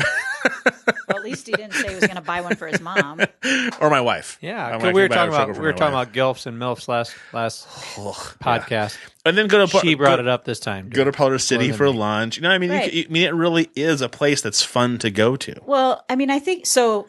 So we've been having this like dialogue about Parlor City. Parlor City, I think you could argue, is probably one of the most successful bars in Cedar Rapids. Pubs. And I was in there one night when Brass Transit Authority was playing, and the people I was with all live in the neighborhood, and we're hanging out, listening to music, and one of them said, "Why is it that this bar is so successful compared to other bars that bars kind of come and go?" And so we've been pondering that, and I think a lot of it, and I think that's part of New Bohemia as well, is that success breeds success, and people want to be where, all of life is like high school. You want to be where the cool kids are. Right. And so when you see like Parlor City, it's all open windows and you can see, oh, look at all those people in there and they're having fun. Right. And it's the same in Chuck's down there and he's a cool guy and he makes cool products and I want to be where he's at. Or, you've got, or he invites you down. And that's one thing that he's done for us. He's like, hey, do you guys want to meet me at such and such place? Right. And that's what we do. I mean, it's like, hey, come meet me at Parlor. Hey, meet me at Newbo Ale House. Let's go to Bohemia. And so when you get there and you see all these other people, it's like, well, it has to be cool. Look at all these people who are here. And then you just start coming more and more. But it is that energy. I mean, it's just, and I won't mention a name, but everyone who knows me will know what I'm talking about. I've worked in a place where you don't have that energy, where it's just really negative and it's hard. And, and people want, people talk about change, but they're not willing to do anything different. Right. And so, and that was one of the things too, when in one of my interviews, they're like, well, what are you excited about? And I said, well, I'm excited that I'm going to come to you with an idea and you're never going to say, well, that's not how we always do it. Because they never done anything. And they're like, yeah, you're right. We can't say that. And so that there isn't that. No one in that neighborhood, no one is probably a stretch, but for the most part, you say, hey, let's try this. And everyone goes, okay, cool, let's try it. And that's the kind of person I am. Like, I'm not let's spend, $10,000 in, months researching something. Let's freaking try it. Let's give it a shot. Right. And if it doesn't work, let's tweak it. If it doesn't work at all, then we tried it and we know for sure. Right. Whereas, that's my biggest pet peeve is, oh, let's do a study. Well, spend money on a study. Right. Just do it. Well, and it was, I'm biased. I love that place, but like he and I were walking around one day. I can't remember what we were there for. And I think it's one of the days that I stopped in for like the third or fourth time to talk to you. And, I was playing hard to get. No, you weren't. I just kept losing your card and being a dumbass. And so we saw the big Iowa project in the corner with the fish and the things. Yeah. And he and I must have stood there and we just stared at it for 45 minutes. We're going, can we replicate this? Who are these people? Right. How'd they start this? This is incredible. Okay, but so they're like high school kids, right? Yeah. So that's so Iowa Big. I'm a project partner for that particular project, and they're building aquaponic growing systems inside storage containers. So the idea is that if you can get a storage container, which you can get storage container, you can go to couple $100. You can get a storage container. I think they're more than that, but if you steal right here, Iowa Big, and so they want to be able to take this and grow. You can grow almost an acre's worth of produce inside this container. It's climate controlled. Plus you get fresh tilapia, which where are you going to get that at in Iowa? Right. And so it's just super cool to work with them. And like one day some people were like you looking at it, and Miles, who is the project team leader, the kid that I work with, he's talking, they're asking him questions and they're talking to him. And you can tell that this person is addressing them like a college student. And I lean over and I go, he's 17 years old. And the woman was just like, what? And I'm like, he's a high school junior. And she's just like, no way. Just has his shit together. Yeah. He really knows what he wants to do. Right. It's just, it's awesome. Cool. And if you meet these kids, on that team, Troy Miller's on there.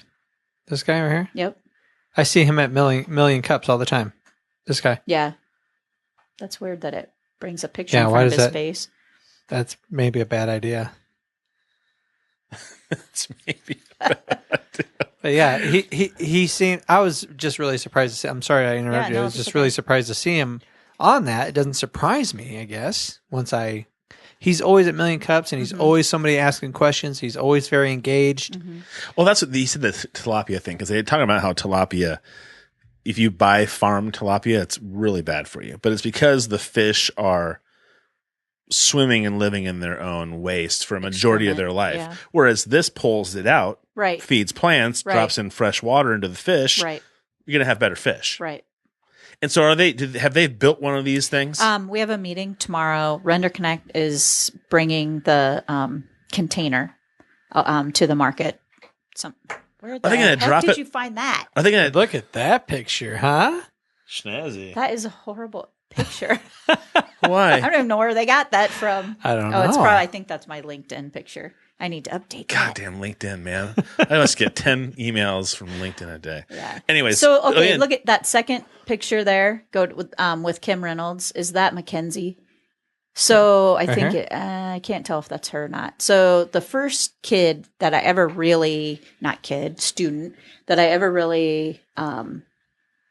heard or saw from this program was Mackenzie. And I mean, she's leading conferences for women of all ages when she's 16, 17 years old.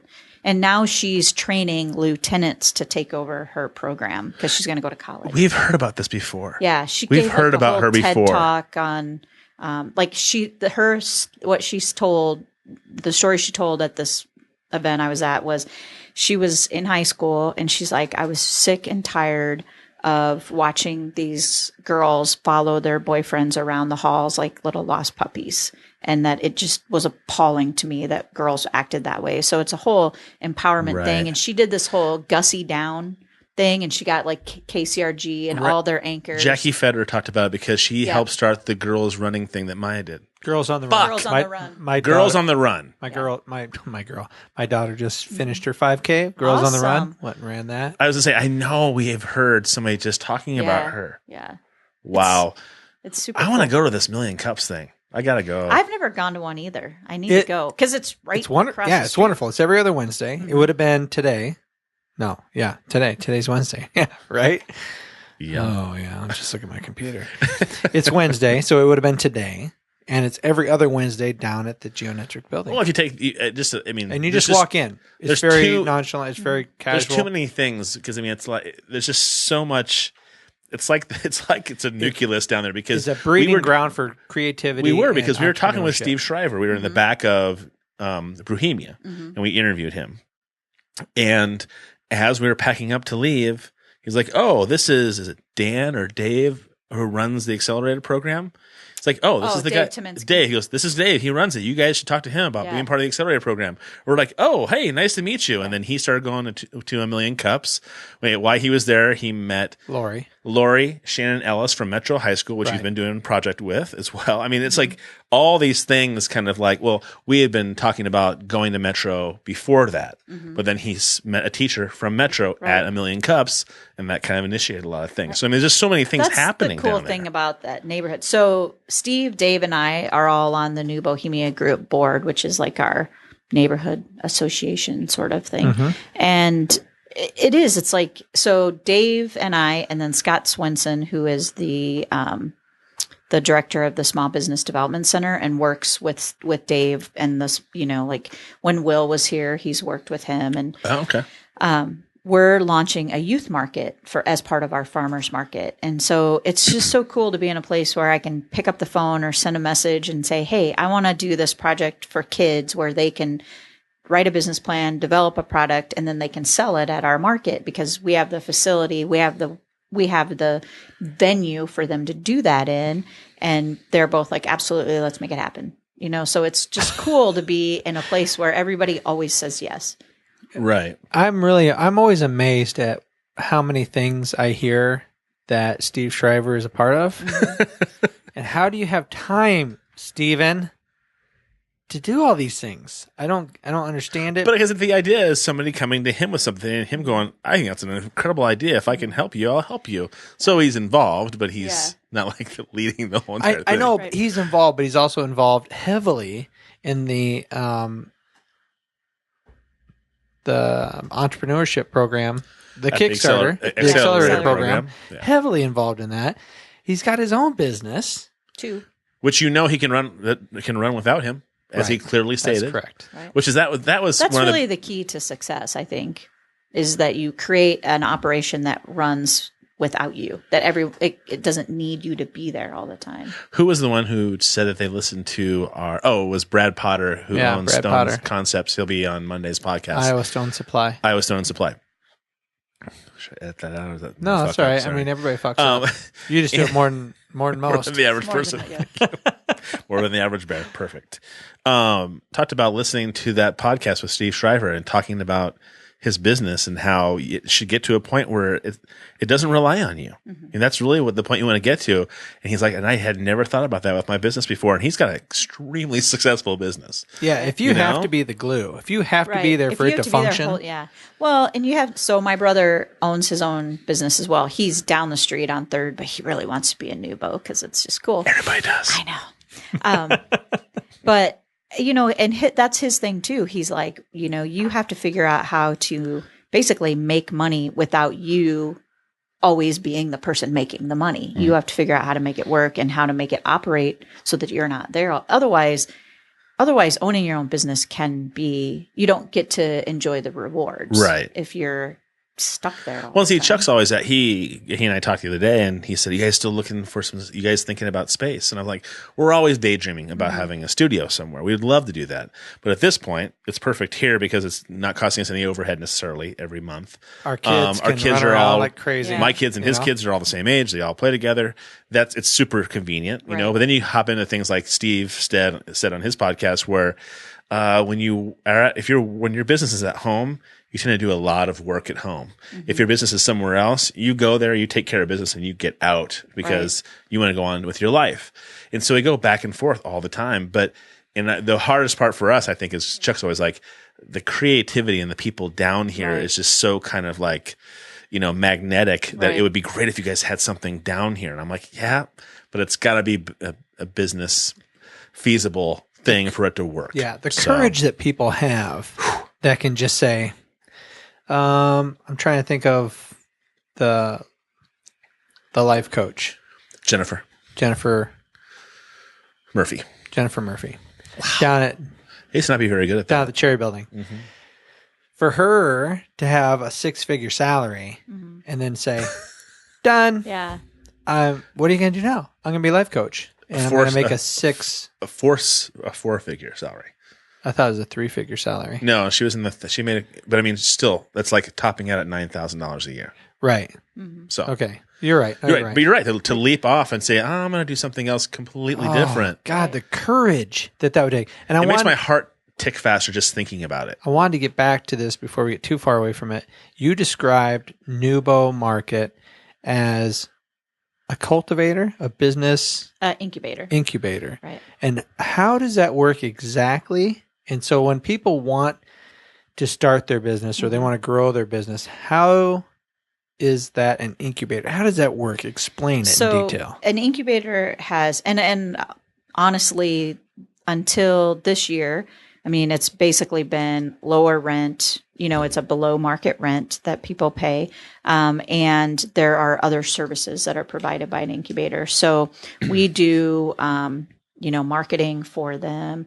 We this year are introducing workshops that they can take. We're also looking at extending the program to some downtown properties so that they can, we've grown out of this space, but we want to get into, a good location with good traffic and maybe not go from, we paid this much rent to now here's market rate and I can't make my business work that way. So it's sort of a stepped program.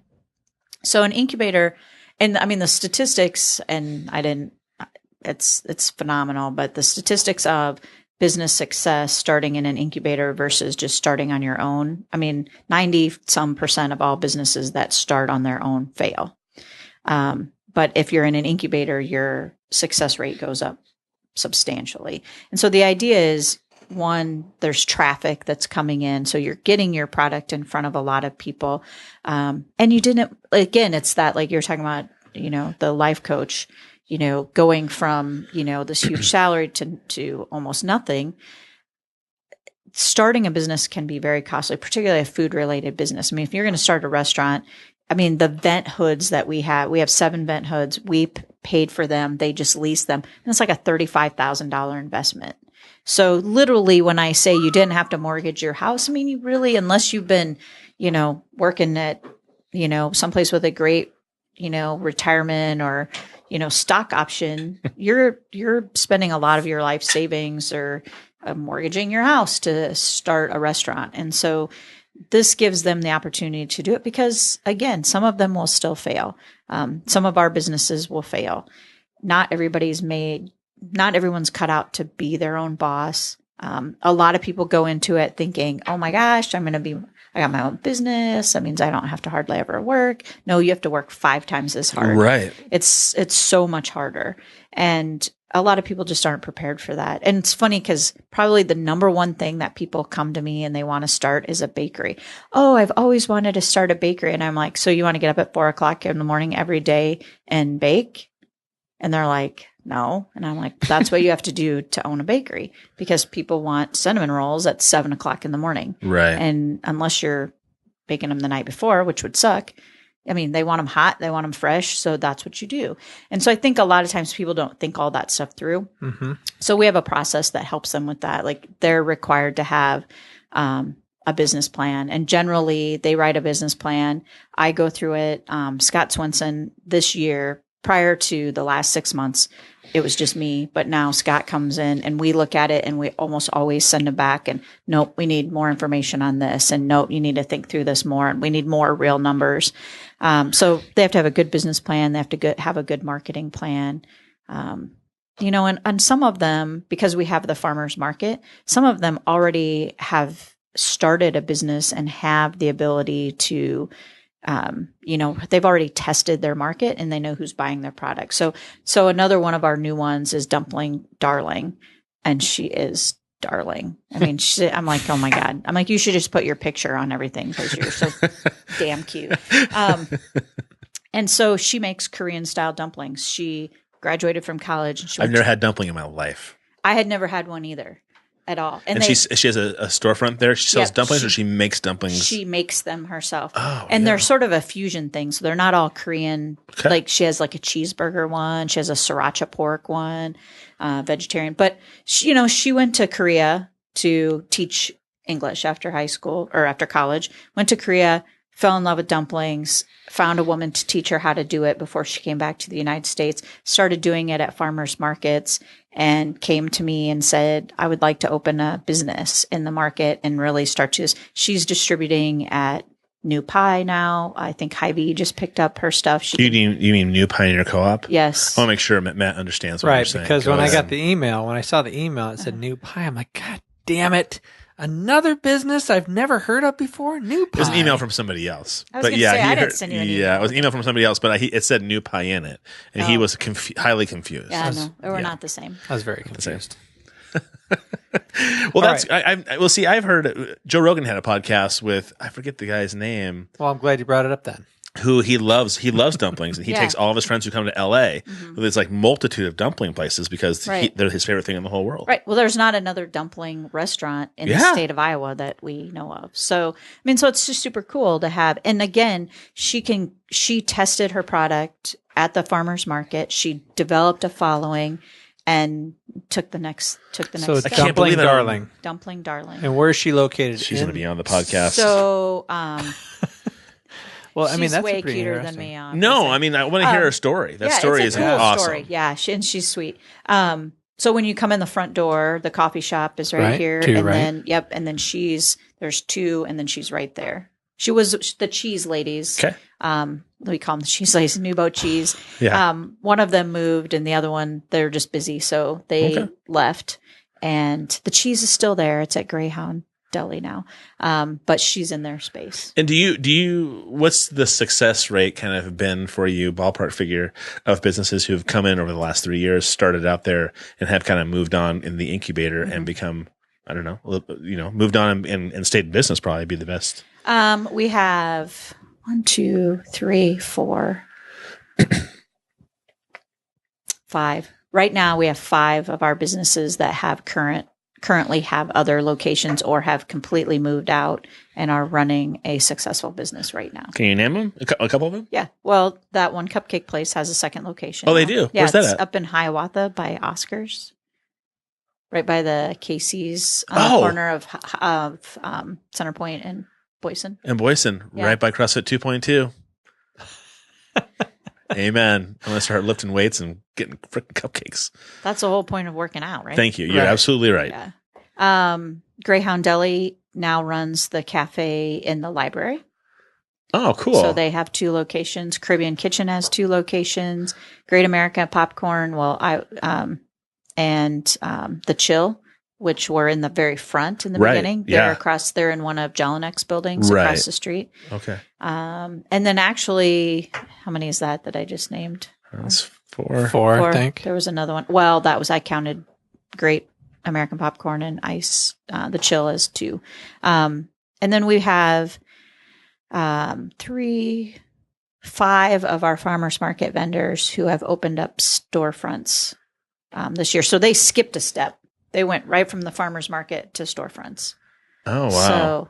So I mean, that's got to be pretty, you have to be pretty proud about that. I am. And you should be. I mean, that's not only coming in and taking over as an executive director of a brand new thing that just started. And who would have known that it was going to be, you can hope it's going to be successful, but who knows that whole freaking thing's going to work. And then you have people that are actually coming in using what you have offered them as an incubator to start their business, and now they're successful business owners. That's pretty amazing. And they have, I can say I'm proud, but it's really on them. I mean, they all have a great product. Right. But they needed a place to showcase it. Right. Right. And we had, it's not to say we've had businesses that have failed. And that's going to happen. That's actually the whole point of an incubator is that, again, you didn't mortgage your house and hey, this isn't for me. Everything. Right. This isn't for me, or man, I just can't make this work, or this was a bad idea. Right. And that's happened too. And I get a little pissed when the news media wants to make it out like a bad thing on us that, this business failed and so the market must be bad. Well, that's not true. It's an incubator. Some people will fail. Have they done positive stories as well? Or has it only been shitty things? Yeah. Okay. Oh, yeah. We've actually had some great press just in the last couple of weeks. Good. So, but it maybe isn't so much the media as, other people, sending in editorials or making comments, and it's like, hey, businesses are going to fail. I mean, and some people suck at running a business. Right. And there's no amount of coaching or opportunity that you can give someone that's going to make, again, in a previous job, you can have thousands of people, tens of thousands of people come to your business. And if you have a crappy product, right, it doesn't matter how many people you have. Exactly. People don't want that product. And so sometimes that's hard to convey to people that, no, that's not a product that's going to sell. And there's always 2 sides to one story. I'm always surprised where somebody just takes a stance on something they think they know about, or something they heard or read about, and all of a sudden that's what they believe. I'm like, well, Jesus, you don't know. Maybe you're right, but oh my God, to have that much of a stance on something when you don't know both sides of the story, right? You don't give things an opportunity to have some fruition to see how they change. Right. Drives me crazy. Are you part of this NewboDistrict.com? That's a kind of a rogue site that's done by, I don't know. He won't. Kevin Bassett. Yeah, Kevin does it. Yeah. Yeah. And he does that on his own, but he feeds information feeds from all of us. So like Revival on the River is at the market. And again, that's another way that we incubate businesses. Chuck's involved in that. And it's just this group of people who wanted to start this festival.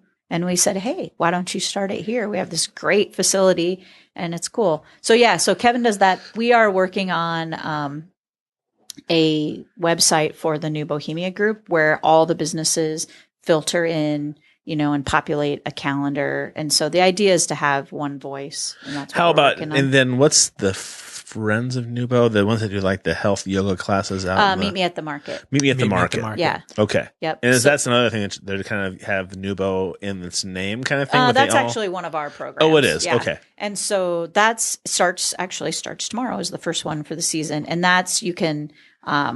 You come to the market, you meet at the market, and then you can walk, run, bike. There's free yoga classes. Sometimes there's Zumba classes. Holy cow. There's a lot of people right there doing yoga. Look at that. Right in the yard. Isn't that Holy cool? shit, that's Trying to crazy. spot the one dude. Yeah. That might be it right there. So, and that's probably the instructor. So it's funny. Last year, sometimes if it rains, they come inside. And do you guys know LD? No. He's a yoga instructor in the Cherry Building. Okay. And he and his wife taught acro yoga. What's acro yoga? So acro yoga. Painful. No, acro yoga is like partner yoga. So you both have kids. You lay on the floor and you fly your kid like an airplane. Yeah, sure. So you do stuff Partner assisted stretching. Yes. So my wife can hold me up and then I crush her with my body weight. Yes. Is that what you're trying to say? Yeah. So, Okay, but great. it's really cool. But it I'm was just teasing. it was really really funny to watch because these are all strangers who came to the market to participate in yoga, and so it would be like if you and I had never met. And now I have to face plant into your crotch and you're going to like lift me up in the air. And there was like, I might enjoy that, Kristie, but I don't Okay, think well, you would. but it was the I'm just saying. it was the funniest thing to watch because there was like one guy and he was a little older and there was this girl and you could just see like whatever she was getting ready to do. And you could just see in her mind, It Okay. is playing out a certain way. no, Yeah. she's like working up the courage to like, she's like, okay. And plus it's a huge trust thing. Like, Yeah, sure. you're going to like balance your whole I'm a pretty body. mellow dude. That sounds incredibly uncomfortable. Yeah. Wow. It was like, because I'm one of those people who like, Is Kristie in the background? You were shuffling or something? voyeuristically checking this out, weren't you? I find it humorous to watch other people and like my sister and I just had this conversation. Like I laugh hysterically when people get hurt, and so You're a horrible human being. Good I for you, know. Kristie. I I can't really help like you. Just kidding. it. I can't help it. like It's you. like a nervous. Just kidding. But so these people are so uncomfortable, and I'm just like, and so one of our other staff that works on that event, we're standing aside. I'm like, are you getting pictures of this? And she's like, this is awesome. But it's a super cool thing to do. But it was just funny because see, LeVar Davis kid right there, LD kid. He's the yoga instructor. Oh, right here. Yep. That's awesome. I'll pull him up. You should have him on. He does a lot of, I think he does some acting and stuff too, maybe. And there he is. Well, he's not a small fella. No. Holy shit, dude. Oh. I'm going to write down LeVar Davis as well. Well, I was going to ask you about, let's see, I'll go back to the website here. You have a lot of events Yep. coming up. Yes. Okay. We have about a half an hour left. Okay. Let's talk about how do you guys come up with an event? How do you organize it? Like what all does it take to put together an event? And then why these events? So a lot of the events, so if you look at those, Rock the Block, that is our new farmers market incarnation. Okay. Basically, there are great farmers markets in this town already. Downtown Farmers Market is awesome. Over the last 2 years, we've tried different things, and we kind of just looked at what can we do that's family friendly, lots of fun, people want to hang out, and you can get good products. We can do the farmers market. No one was doing a true evening farmers market, like with entertainment and that sort of thing. And so we did some research on other communities that moved their markets to evenings and had great success. And so we did last year a block party because our property is an entire city block. And so we thought, you know what, let's just take this block party to the next level and have our farmers market at the same time. We have a great stage, so we'll bring in great bands.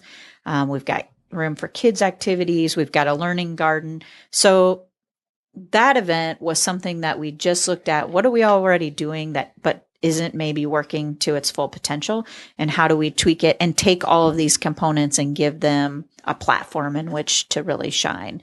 So we'll have, starting in June, we'll do some kitchen demos in the Kirkwood kitchen. The learning garden will be, those master gardeners will be there master gardening. I don't know, gardening. And so, that kind of is that way. Barbecue and brew, we're about food and beer and local. Oh man, I'm telling you, And- that beer festival. That my sounds brother, horrible. I don't know. My brother lives is in Germany. Yeah. And he goes to these Belgium tasting things. He really enjoyed the beer tasting this summer. Yeah. That was pretty great. So we try to look at like who we are and who do we want to draw. And so if it's about food, if it's about, upcycling, recycling, anything for the environment, those types of things like EcoFest. And that's not an event we plan. That's an event we sit on a committee and it's a huge, community collaboration. We know the CEO and owner of Trees Forever. Mm-hmm. And she was Shannon had that booth down there. Yeah. So, we just look at events. I mean, we're just any other business. I mean, what's going to draw people here? What is going to get people here? What do people want to do? People want to eat and they want to drink and want to listen to music, hang out with their friends. How about pretty easy? Yeah. Yeah. And I mean, not to diminish. I mean, events are time consuming and there's a lot of details and all that kind of stuff. But we just look at what fits for us. And I'm looking at that now going, okay, we need to update some of those things. That's the crappy thing about websites, isn't it? It's like as soon as something, it's like I can't keep up with it. Honestly, the feeling I'm getting about websites this last year, I think websites are going to go away. they're getting outdated. Like it's so many more people go to Facebook, right? So many more people that we've had on here who are entrepreneurs, have their own businesses, or comedians or bands. They're like. Because Facebook. It's I just immediate. do Facebook. You can go, hey, this is what's going on. And people are going to see that more than they're going to go to the website and search for events and then find the event and then read the thing. People are generally lazy. Right. And So if people are on, like my wife, she's on Facebook all night long. I read an article about how Facebook ruins marriage. Yes, I have heard that too. Really? Because they hook up with their old high school boyfriends. I've heard that happening, but I heard like, it just means it's a time. It's a time suck. It's a time suck. That's why. Yeah. I recently just found a picture of my wife with her ex-boyfriend, like an old high school picture. I wonder. You're bad. That's actually a true story. I thought That's you were actually a true kidding. story. All right. So what is outdated on your website here? Checktoberfest is we're just calling it Checkfest. Okay. And that's a collaboration actually between oh yeah. New. Are you paying your bills? What's going on here? No. Well, we're changing names. So Oh, okay. All right. You're right. So that's a collaboration between New Bohemia and the Czech Village Association. So, but we're having a difficult time actually finding a date where we don't have something else going on. Do you ever, Wow. I mean, it seems like those two areas are so individualized, so completely separate, yet right next to each other. Right. Do you ever find yourself inadvertently bumping heads? I don't Because think you both want to be awesome. right. Well, I don't think, I mean, I guess I don't look at it that way, but I would say that there are certainly people who do look at it that way, that for some, there's an adversarial relationship. I don't experience that. Because for the longest time, because I'm uneducated and I barely went down there years ago, I always kind of looked at that area as one big area. Right. Like all of it. Well, there's a Czech Village, New Bohemia Main Street district that encompasses both. And so in that sense, we are one. And we do work together on quite a few things. Like I just had an email exchange today with the vice president of their association and just saying, she's like, hey, did we leave this there? Can we borrow this? And I'm like, yeah, bring Hobie Day, flyers over for the farmer's market so we can get information out. So I can't speak to, rumors that I've heard is it was not always good. And I mean, you're always going to have they got this or we didn't get that. I think you'll always have a little bit of competition, which I think is healthy. But I see us working together. I think the flood, gelled us a lot. I think the flood kind of like helped, put everybody on kind of an even playing field. Saying, okay, we're either going to work together or look what can happen. We're screwed instantaneously in the blink of an eye, or we can all try to be as successful as we can by working together. Right. Now, how about the Newbo Music Festival? Yes. Now, are you working with KRNA about that? So, yeah, we're working with Town Square Media on that. Town Square Media? Is that? Town Square Media owns KRNA, K-Hawk, KDAT, and whatever 107.1 KRQN. Is that what it is? Woo! Yeah. Wow, good job. So they are more than radio stations. They're a media, a digital Conglomerate of some holy sort. crap. I'm trying to think of what they told. They're like, yeah, the guy who started AOL is like their CEO. Are they based in Iowa? No. Okay. They have local franchise, I guess. Or what you would say. But Okay. So they're really, okay. It's a national. I'm sorry. You named all those. I'm like, oh, they're all here. How cute. Well, And they're they like, are oh, no, all it's, here. It's a huge. Well, all those radio stations are here. Is it Clear Channel? No. No, It it's not. used to be Cumulus. Okay. And they got bought out. Okay. Yeah. Gotcha. So Terry Peters is the new president of Town Square Media. And he somehow got brought to a meeting at my office because we do Bacon Fest with them also. And who doesn't like bacon? Exactly. Especially vegans. Yeah, because vegans love bacon. And what was his name again? Terry Peters. Okay. And so, he's a radio slick kind of guy, and just talking and I was just telling him how I had this dream of having a Third Street music festival where we close down the street from First Avenue to 16th Avenue and have music venues all the way down. And it would be different genres in every, because, you can go to like, Lollapalooza is mostly kind of, alternative band, sure. Stuff like that. Or you can go to Nashville to country music festival or, all these things, but there's not a lot that's like, stop going to like. I'm sorry. I won't put those images up there. That is one he putting I up porn? What is he doing? No, I keep pulling up these. So Newbo Art Fest that we are, we're, yeah. Hey, that was my dog. Yeah. I have a Chewini. I know. We were going to bring that up to make fun of you. Yeah, we have a question for you. Later on. So anyway, I was telling him about. Please take that picture down. I know. I'm sorry. There we go. I was telling Terry, about my dream of having this music festival, and he goes, "Well, I can make that happen." And I was like, "Yeah, dude, whatever."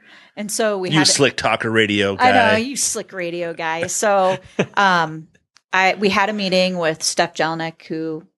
Well, is John Jelnick's daughter-in-law. She runs Parlor City. Mm-hmm. And Dennis Henderson, who owns the building where the Redhead and the boutique is, and now the old Chrome Horse. Yeah, it's not that. Oh, he bought the old Chrome Horse. Yeah. Bought the Chrome Horse. Yep. Okay. And then Tony Burnett. Do you know him?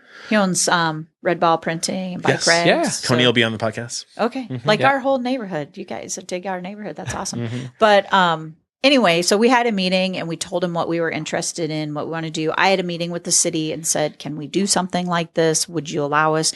And they're like, yeah, but you'll never be able to make that happen. And, blah, blah, blah. Why would they say that? Well, because it's big, it's huge. And so we decided, could we start small? Let's start at the market and then go. And so he's like, okay, I sent a pro forma to National and it's a go. And I'm sort of like, oh, fuck, now what do I, you know what I mean? Like, right. So sometimes, when you say stuff and you want it, then you're like, oh crap. Now I'm committed. Now I got to really, but they It happens when you dream big. Right. To be honest. But, not to be silly. I'm just saying, seriously. That's so awesome. it's awesome. And so my hope is that this year is really just the seedling and that it is just going to explode into what we want to be this Third Street Music Festival, because Third Street is the designated, main street of Cedar Rapids. Sure. I mean, it's the, ACE district, Art and Culture and Entertainment District. And so that's my hope. And it's blown up. I mean, it's just been, so I left on Thursday to go to Kansas City to visit their public market with my mom and my sister and my aunts. My cousin flew from Denver. It was an all girls thing. All estrogen was flowing. And I actually have a recording of us laughing. We were laughing so hard. But while I was there, the whole day Friday, I was on my phone talking to the media about this whole thing. And I mean, it's just created. I mean, it's going to be super cool. And I mean, the reason why you can't do anything like that, I mean, why it's hard or why I couldn't do it is because it costs hundreds of thousands of dollars to do this. I mean, I was in Leighton Smith? Mm-hmm. So he called together a group of people. I had never even met him, so I don't know how he got my name, but sent an email and said, I just want to start this dialogue about cool things that we can do in Cedar Rapids. And I brought this up and someone said, well, why can't we do stuff like that? I mean, look at Jones County. Jones County puts on these huge country concerts for their fair. And I'm like, because somebody had the balls to Step up with 700. Initiate it. Yeah. Well, I mean, like $700,000 it costs to have Luke Bryan there. Right. I don't have $700,000. I mean, my house isn't even worth $700,000, so I couldn't even mortgage it for that. So, yeah.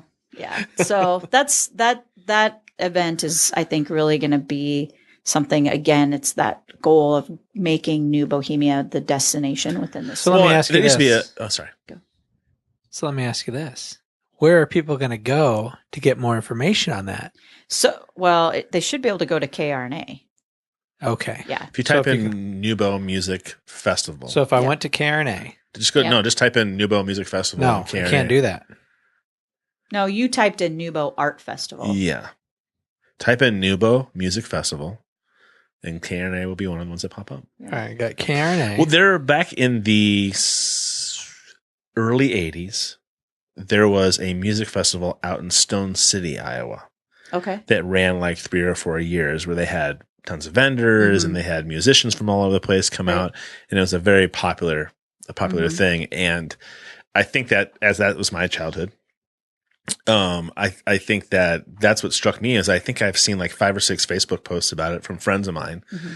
Are you going to this event? Those kind of things. Mm-hmm. And that's when I first heard it. And I thought, I cannot wait to talk to Kristie about this. Are they really going to do something like this? Yeah. And now KRNA tends to be country, like you said, kind of. No, KRNA they're the new Iowa's alternative. Oh, they are. Mm-hmm. So the music they'll have will be kind of like Young the Giant is the headliner. Okay. Alan Stone. And that's the only 2 I can name. Well, and that's odd because those are the 2 that are right there. Oh, Mint, wow. Dickie, the full bottle tones, Mint, Shape and Colors. Yeah. Are you looking on your computer over there? It's all right here, dude. Tickets are just $20 as well. Yeah. And I knew that at the top of my head. And but you can get a VIP ticket for $125, and you get like a meal and 6 beers, and you get to be right close to the stage. And I think we're VIPs. I think we're VIPs. I heard a rumor that there's You're a VIP. Do we earn VIP status? I heard a rumor that there was going to be air-conditioned porta potties in the VIP. I didn't even know there was such a thing. I was like, they make that? I'll tell you what I didn't know that they made, but they do, is the handicap porta johns, and those are magically delicious. For non-handicapped people? For non-handicapped people, I don't think you should use porta potties Thank magically you very much. delicious in the same sentence. Or you should use them at all because it's inappropriate. That's for somebody who's handicapped. No. I say no to you, sir. I went to a place and that was the only porta john available, and I thought that is like the Lexus. It's like a condo. Porta johns. Oh when my I was God. in Kansas City, they have a porta pot company called Johnny on the Spot, and I'm like, that's awesome. That is awesome. Somebody was really thinking about that. I was like, that is great. I had a friend who went to I'm going to share this on Facebook. Coachella, I think. And she went down, and a friend of hers owns a company that has all the ATMs they put at those music festivals. And so they got free VIP tickets because he was part of the thing. Right. And she said from that point on, they're not sure if they can go back because they're used to going down and like camping and watching music. Once she realized they had trailers full of hot showers and all these extra things, she's like, I just don't know if I could go down and just camp again. Yeah. And I was like, oh, you better have a good friend then and give you tickets every year. Yeah. Is that a breakdancer? No, I'm putting that on my Facebook right now. Oh. Very cool. Sharing it. I'll share it on Twitter later. Can tell you're the tweeter of the 2 of us for sure. You know what? He's I don't tweet either, really. No. I like it because it's instantaneous information. I think that's what I like. And I'll hop on. Have a delay? Because my problem is I would like say something horrible and then be like, oh crap. You heard about that woman that did that, right? She was going overseas. She was flying. She was flying to South Africa. Mm-hmm. She was on her way there. As she got on the plane and took a sleeping pill, I believe, she tweeted, heading to South Africa. Hope I don't get AIDS. Oh, yeah, I'm white. And it was all a joke. Oh, yeah, I'm white. Never mind, I'm white. And it was all a joke. She's just being silly to her friends. Yeah. When she landed in South Africa 16 hours later and woke up, her life was ruined. She lost her job. It had been tweeted 16 million times. And this poor lady, off of some offhand silly comment, a stupid comment, was destroyed. How many times could I be destroyed over the stupid things I say? We don't even want to think about it. Yeah. Yeah. Probably shouldn't. Yeah. It'd make me nervous. All right. Hey, Todd, real quick. There's a lot of awesome stuff that you should look up for Newbo City Market. And you can find Newbo City Market on Facebook. So peruse at your leisure. Leisure or leisure? Depends on whatever who you you want to are. do, buddy. I suppose Either, you're right. either. Either. Or you can Potato, go to Newbo Market, Newbo citymarket.com. NewboCityMarket.com. I first of all can't say enough about Newbo Market, and I can't tell you how much we appreciate you coming in tonight. There's a lot of It's great things that really we haven't even been- talked about yet. I mean, Yeah. there's I the know. Kirkwood collaboration. Yeah, oh my gosh, there's so many cool things. There's the Comic-Con type thing, the Newbo Con. We're That having was crazy. So I don't know if it's official yet, but we're having a Comic-Con meets tattoo convention. Is it all at Newbo Con? No, Oh, that's that's NewboCon was the Comic-Con. Okay. And that event, actually, the person who planned that was on our staff, but doesn't work for us any longer. He went to the other side of the river to the Czech and Slovak Museum. But he just did a crowdfunding campaign because the event was so big we can't hold it at the market anymore. And so he wanted to move it like to the DoubleTree and make it, or the Five Seasons Center and make it really huge. That costs a lot more. And so he just did a crowdfunding thing, and I think he raised enough money to do it. Good for Awesome. him. So again, Well, great we for him, launched great a whole for us. other business. So see, we incubate shit all the time. That's Okay, awesome. Pinterest and Pin It. Pinterest and Pinot. Pinot? I said Pin It. Pin-ot. You don't drink Pinot. wine. Yeah, you don't apparently. drink. I don't drink No. wine. Yeah, so Pinterest and Pinot we do through the winter months. You're not a girl. Poor bastard. Yeah, I'd be there. Yeah, I love Pinot. It's awesome. Your estrogen flow is a lot easier than mine, I suppose. Probably. That is, and I actually lead that. So Thursday You do? nights, the market's open. Hey, late. look, the website works. Yeah, we don't have any because we do them in Kudos. the winter. Let's not beat down our guests Yeah, too that's- badly. We know Okay. it. Okay, I'll tell you about Baby this website. steps. I'll tell you. All right. So 6 weeks ago, we were hacked. We were hacked by a company out The of hell the you say? Ukraine. And we still are being hacked, and we now have to dump our entire site and rebuild a new one because of Really? it's such a bad hack. I mean, Oh, it's wow. horrible. Sorry. Why would people in the Ukraine I know. care? I know. And the Those are bad. assholes. So the weird thing was, in the same week, Yeah. my email account was hacked, which is not tied to our website. And I was driving across town, and one of the gals from our bank, the Markets Bank, calls me, and she's like, "Hey, this is Kim. Did you send me an email today?" And I'm like, "No." And she's like, "Huh, because I got an email from you requesting I cut a $25,000 check." I said, "Well, I did not send that." I said, and she goes, "Well, I thought it seemed really weird." So which is why she called, which is a Good. shout out for Bankers Trust and Banking Local. They pay attention to what's going on. So she emailed them back and said, "Can you, I need you to call me and give me details and verify blah, blah, blah." And they sent back an email that said, "Running to a meeting. What kind of information do you need to know? And I'll get it off to you." And I think I sign my emails a lot of times, cheers. And and so my brothers and I, works in computers and stuff. And so I'm like, "Oh my God, my email's been hacked." So this all happened in the same day. Or in the same week. So I'm like, "Oh my God, they attacked my email and our website. Am I being targeted?" And everyone's like, the chances of that happening are almost impossible. But so it's been a nasty, nasty Well, the bad hack. part. I mean, So it's going to cost us thousands of I was dollars. going to say, I imagine feel if that really bad Yeah. about that. Imagine I'm if sorry that had about happened. I mean, that could have really harmed Newbo Right. Market. Oh, right. That's not just impacting one person, Right. which is bad enough. Right. It's impacting a number of people, Right. a Now, community. now I feel so to bad. speak. I feel bad about making fun of your website. Well, you should feel bad. Yeah. But So what? Pinterest and Tell me Pinot- about this. Pinterest Yeah. and Pinot is, have you heard of like Vino Van Gogh and Cookies and Canvas? And so it's cookie. No, I haven't. Okay. Vino Van Gogh. We need to hang out more. And she's like, "Great, I No, no. two guys got to explain this to." No, Jeez, Vino Louise. Van Gogh and Cookies and Canvas for kids. Vino Van Gogh is for adults. You go and you paint like Vino Van Gogh. You paint a Van Gogh and you drink wine. So we were there when they were painting at Penguins Comedy Club one night. They were drinking they're wine and they everywhere. were painting. Yeah. It's like Oh. the rage. People and they sell. Oh, out. right. So, and we've had several of those at the market. We've had several in the Kirkwood kitchen. And so we just got talking about, we did a survey because we like to know what people think. Sometimes we do things about it. Sometimes we don't. Because sometimes what people think is just stupid. But there are dumb people out there. Well, there are. But one of the things people said is they'd like to see more art classes and that sort of thing. And so we go to Pinterest and pick out a project, and then you pay, usually it's $15. We gather all the supplies. And so basically it's crafting hour. So you come and you make a project, you get a free card to get a glass of wine or a beer if you don't like wine. And you get a drink and you get a craft, and it's super fun. Oh my God, that sounds like a great You know time. what I like about you? Oh, list those things, please. Well, it would take too long.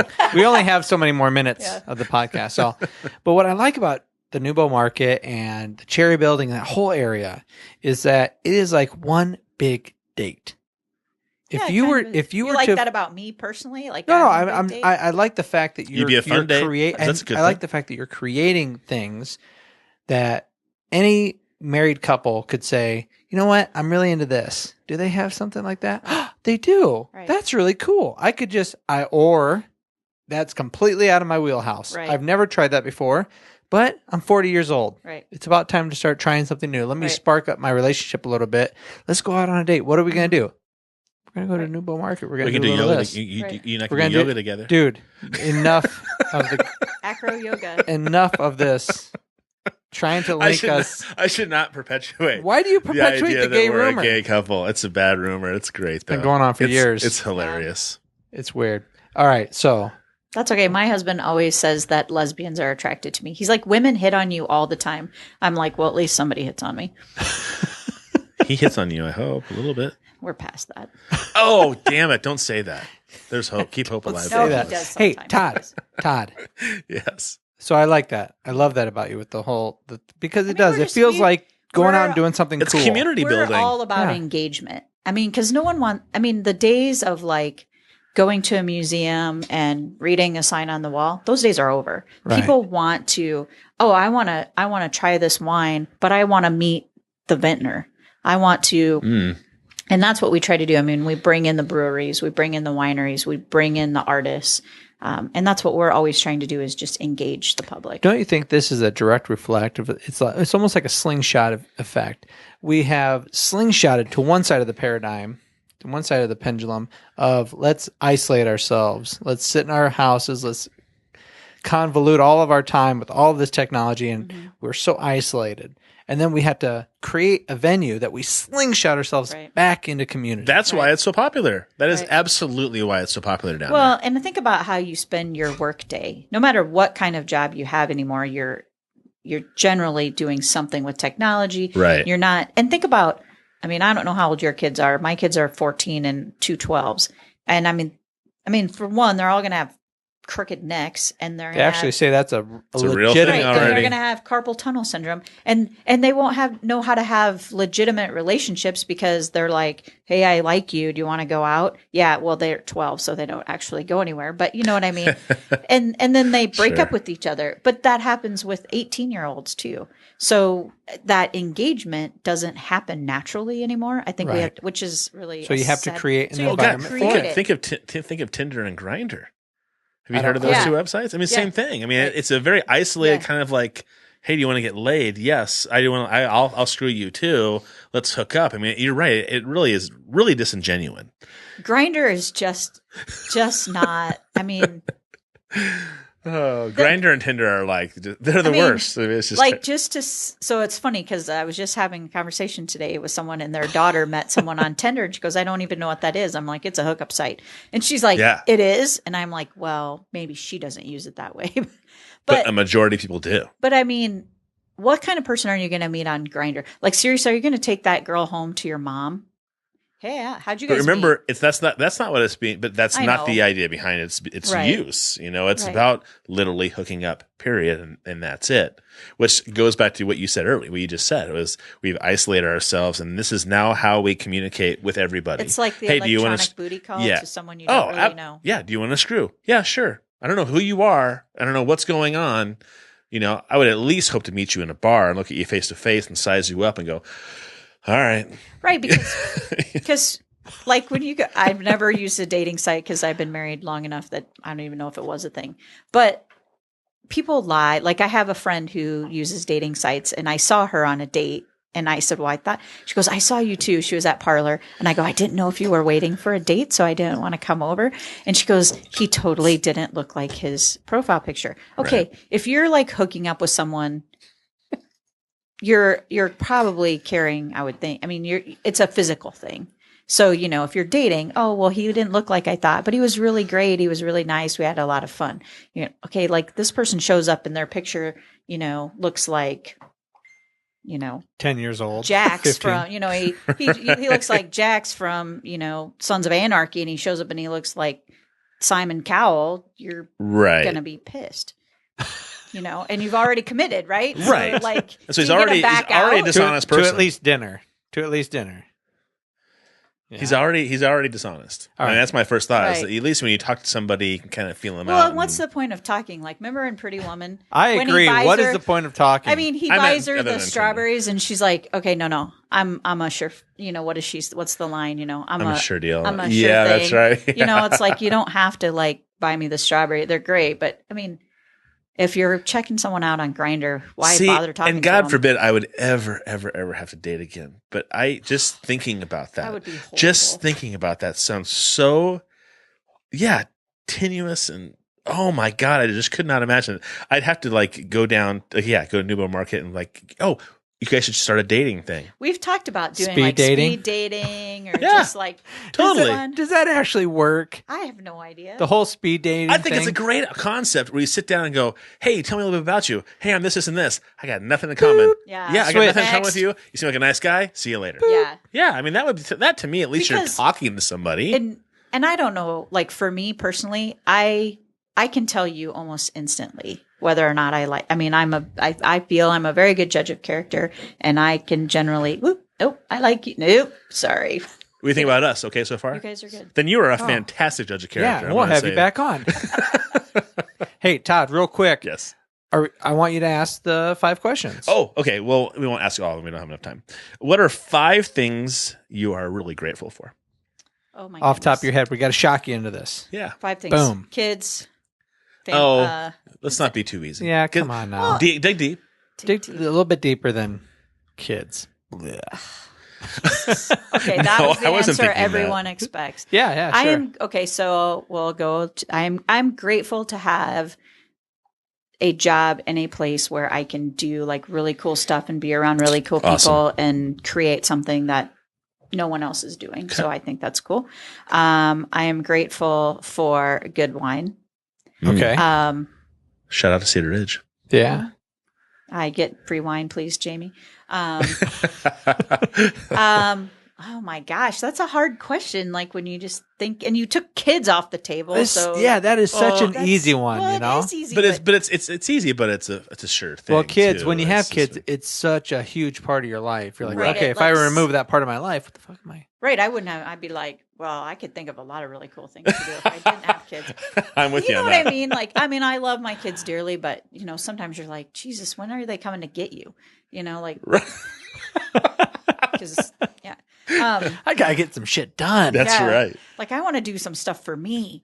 Because of that, I am grateful for electric washers and dryers because I have 3 kids and. Amen, sister. I have 3 upstairs. Yeah, it's and they constantly. like seriously. I'm like, you can wear those pants at least 3 times. Well, I convinced a coworker of mine that you should never wash your jeans. Mm-hmm. He's like, "What are you talking about?" I'm like, "You really should never ever wash your jeans. They feel better after you've worn." And he goes, them, like, "What if they get times. dirty?" I'm like, "It falls off, and they actually get more comfortable." And he goes, "So you've never washed these jeans?" I'm like, "No." He's like, "So the coffee I saw spilled on them yesterday morning is still there." I'm like, "Yeah, but you can't tell, and they feel great." And they're supposedly you're not supposed to ever wash your jeans. Now listen, all right, I'm going to wipe down that chair after you leave. If you're mud running, to stink and they stand up by themselves. Yeah, right. if you're mud running, you should probably wash your jeans. But if you wear them on a regular basis and you're not being gross about them, they really should not need. Jeans are not made to be washed. I think very if you often. don't wear underwear, you should wash your jeans. Oh, yeah. Every time. Gee, okay. And I have a bit of a guys. gut, If we're gonna throw crazy shit in there, all right. yes, Next wash your question. jeans. Next question. Okay. You love it when people ask you blank. Oh Oh my God. I love it when people ask me. And you can't say about my kids. No, I love it when people ask me how to make their business better or to help them grow their business. When we turn this off, we'll have some questions for you. Okay, that's good. I mean, that's awesome. You believe in what you do. Yeah, that's I great. love that.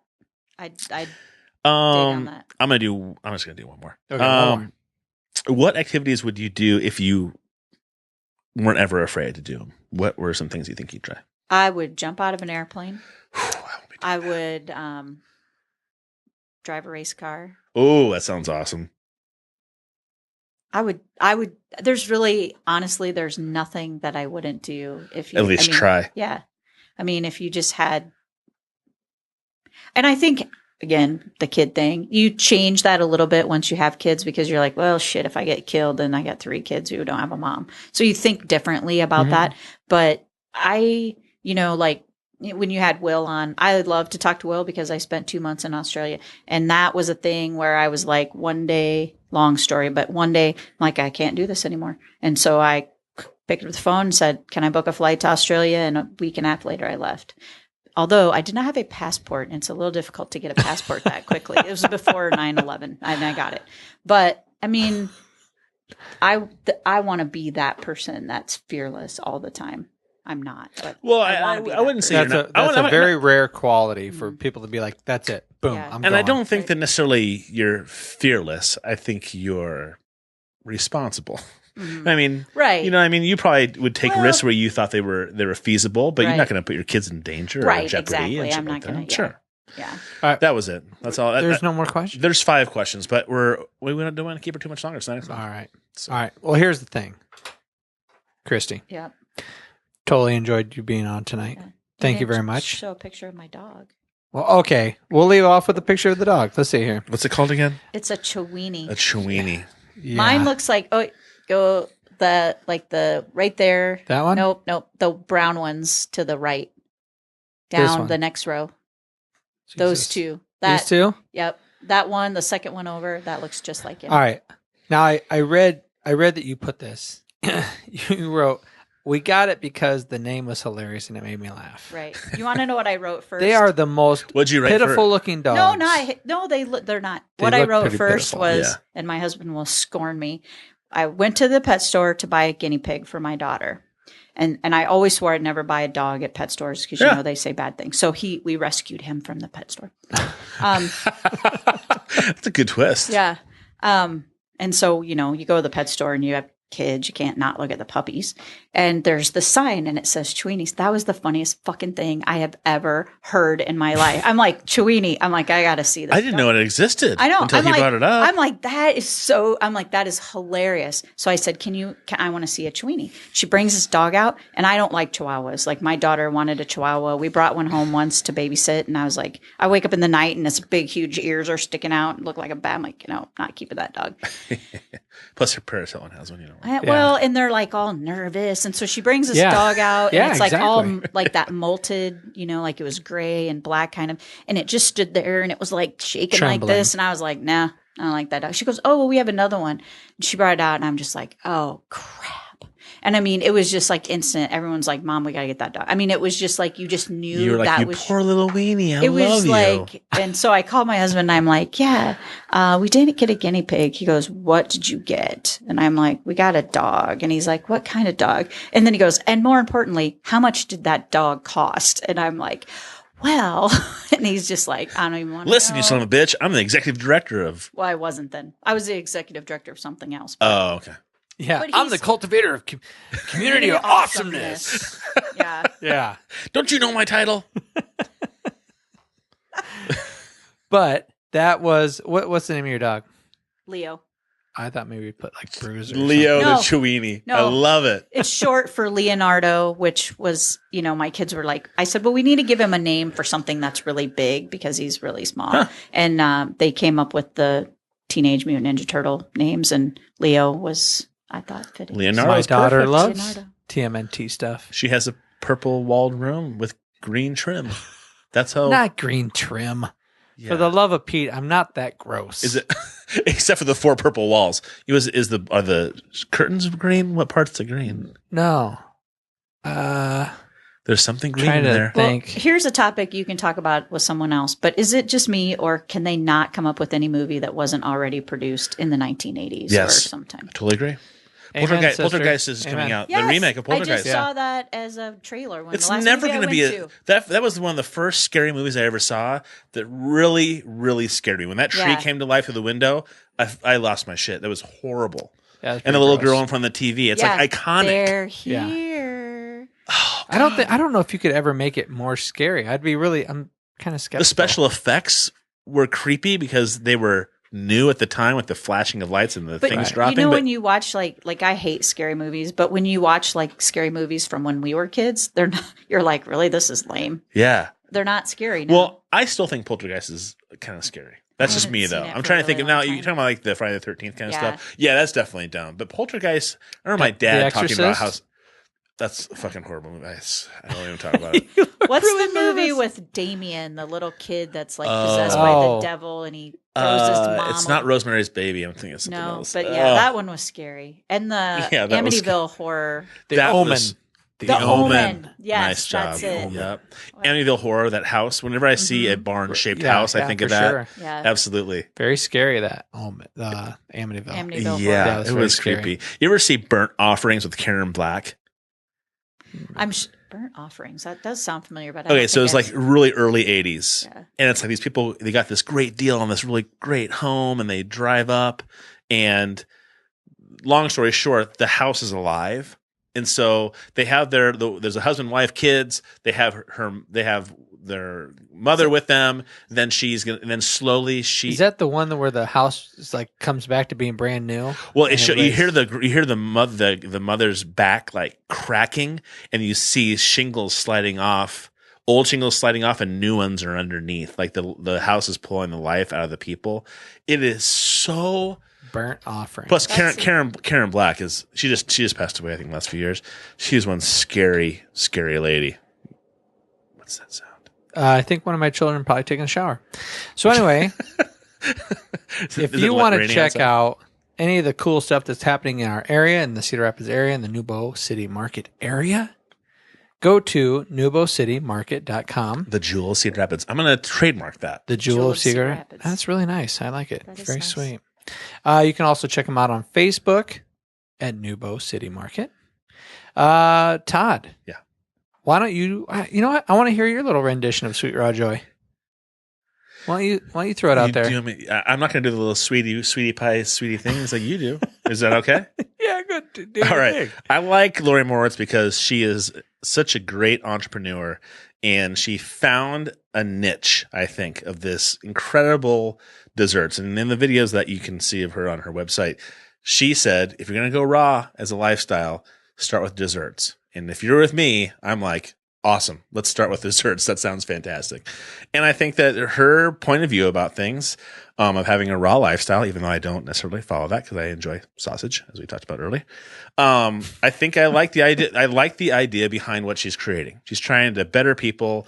She's doing it in a really positive way. When you see these videos of hers, she like oozes enthusiasm and loving, caring, kind of the reason why she's producing what she's doing. And she's a natural at it. Yeah, and she's just fantastic. And I think she's trying to turn that whole like healthy eating on its head. Like, I mean, the general population thinks, oh, if I eat healthy, it's got to taste crappy. You got it. And she's trying to prove that that's not the case. And I was skeptical. I mean, when he talked about having her on the podcast and what she had to offer, I'm like, dude, I'm not eating that shit. I'm not going to do it. And he said, you really should try it. It's going to be good. And of course, I'm not going to be a jerk. And so when she brought it, I was like, okay. But I mean, I grew up with like a health nut parent. And she would make things, and I would put it in my mouth, and I go, like reaction right away. And I put that chocolate raspberry swirl cheesecake in my mouth, and I was like, holy cow. Yeah. I was really expecting something really different. And then the chocolates she made the other day were incredible. Yeah. You want to know what I like about it? It's a perfect example of somebody doing something for themselves first, and then going, I wonder if other people might need this, because it's important to me, because she was a runner, and then she stopped running, but she kept the same eating habits, and she started gaining weight. And then she's like, I have to figure out a way to satiate my sweet tooth and have it be healthy when I'm not running, when I'm not actively training for something. And she came up with that. And then she thought, I wonder if other people would want something. So I think it's a perfect example of anybody who finds something unique and then goes, I wonder if there's a demand for this product. Boom. Well, at the same time, she's just a wonderful person. You and your partner have been kept talking about every time you talk to her. She's like, "Oh, hey, I have this event going on. Come down and do it with me." I mean, she's always like trying to incorporate people. She's just a really wonderful person. I do like that about what my buddy and I are trying to do. Anyway, I want to also hear about Sasaki. Their clothes are awesome. Their clothes are awesome. Their Why clothes are they awesome? Well, I like them because whatever cloth they use for their shirts is soft. Awfully comfy. They feel awesome. And I like the idea that I can wear them and you can wear them, obviously. And we have absolutely no clue what you're wearing, JFL. You found it out earlier. I already forgot what it meant, but I'm just saying that it doesn't matter because it's a great shirt. The hats are awesome. I got a hat on right now. The hats are great. At the same time, again, it's one of these companies where they have a great product. It's a niche thing that's really neat. Their first thought was, what are we going to do to give back to what we're doing? That was like the second idea they had was, hey, let's start a clothing company. Hey, what can we do to give back to people after that? I mean, companies like that are just they're not a dime a dozen. They're rare, and I think it's pretty awesome. Yeah, and this is my advice to anybody who is buying a shirt for their company to promote for different things. You can go the route of I'm gonna buy hundreds of these shirts and get them printed, on the cheap, so a ton of people will have them. Listen, nobody's gonna wear them. Nope. If they're not comfortable. I could have a shirt that says, "You eat shit." It could say that. It could be like a vile thing. But if it was super comfy, I would wear it almost every night as I'm getting ready for bed. Like if you're just lounging on the couch, you want a shirt or clothing that is just super comfortable. Right. And Sasaki provides it. And I do triathlons, I do runs, I do all those things, and I always get a free T-shirt. And it's shit. And my wife's like, "Are you going to make a quilt or something out of all these shirts?" And I'm like, "No, I just eventually when I don't want to cover up with the scratchy quilt either." Right. Exactly. So when I end up having two large piles, I give them all to Goodwill. But if I had somebody, I would pay $10, $15 more a race if I knew I was getting a seriously great shirt. Yeah. And I would wear it and you'd be able to promote your whatever you're doing. Yep. Tony Burnett would be a good thing for that too.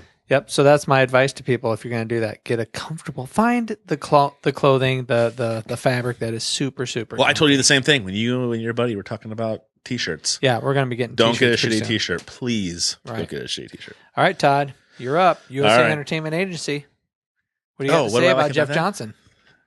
He's just a big sweetie pie. I just love him. He's so full of joy.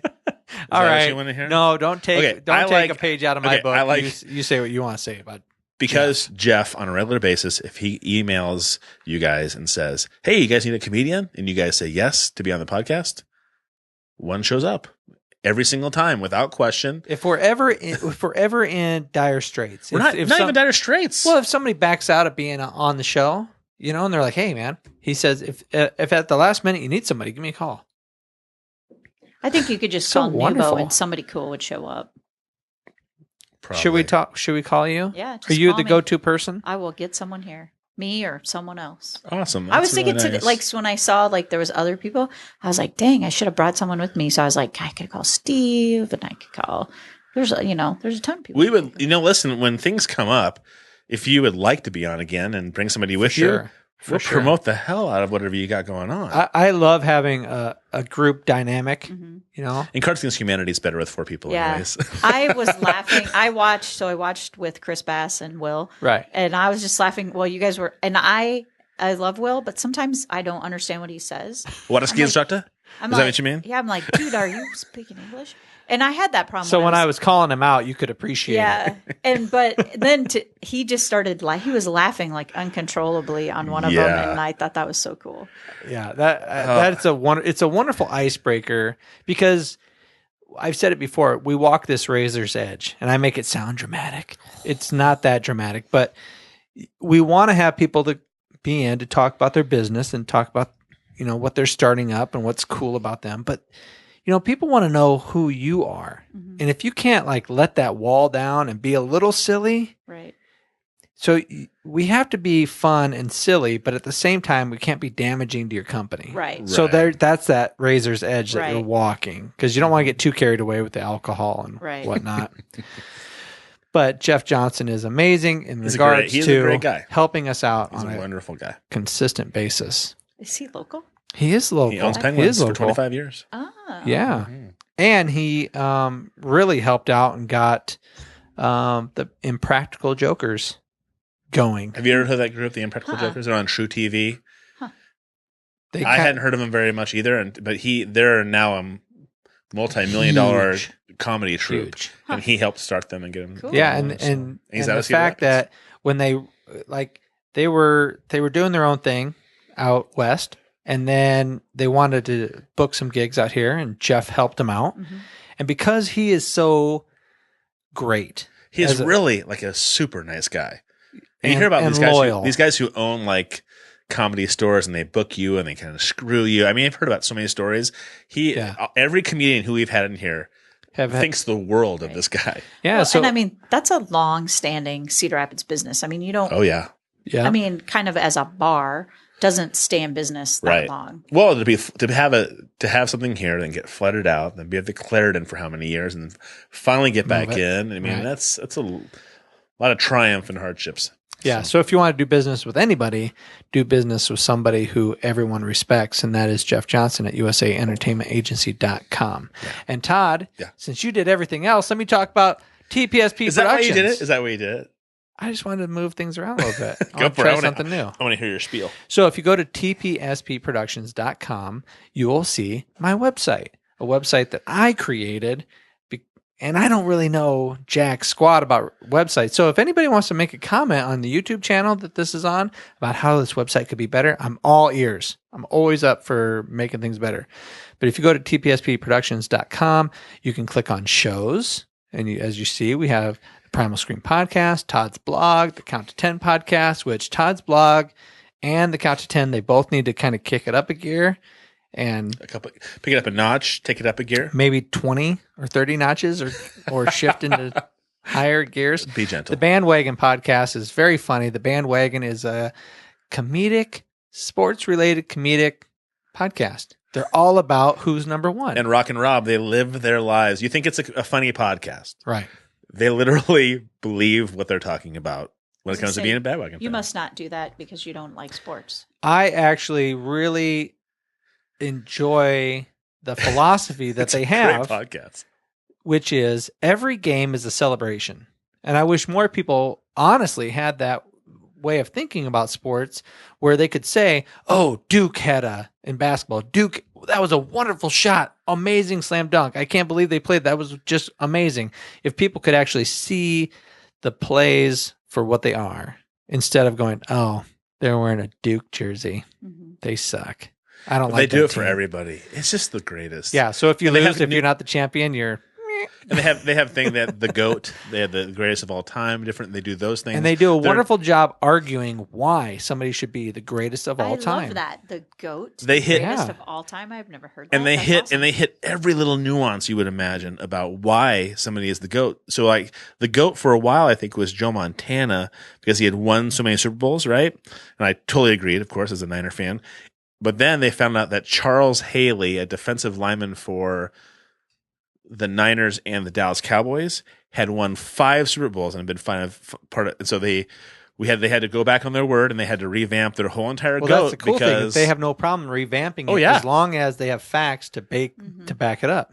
And have a new thing called the Mount Rushmore list, the top 4. Like who you would who would you put up there? Stone? Yes. And I when he told me that the other day, I'm like, dude, every time I think it couldn't get any better, you guys take it up a notch. It's awesome. I can't wait for that podcast. I can't wait to hear that one.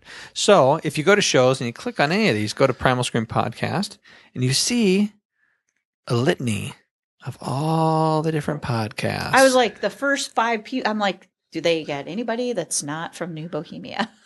Yeah. I'm like, I know all we know these what's people. hip. We know what's hip. Yeah. So Quinn's from Czech Village. Right. We know your beef, so you explained that pretty well. And we have all different types of podcasts. If this is the first one that you've ever heard of, we have all different kinds. We have people This is 86, right? This is 86. Mm. Correct. Our 100 podcast is going to be coming up pretty soon. And We'll let you know when that is, because we're going to have a big get together. as a Cool. celebration, I'll bring cupcakes. we're going to be getting together at Quarter Barrel. So everyone who's ever been We on the probably podcast, shouldn't. Chris offered, yeah, and he's not open I yet. was gonna So say I don't they're want to. not I don't open want. yet. I don't want to throw him.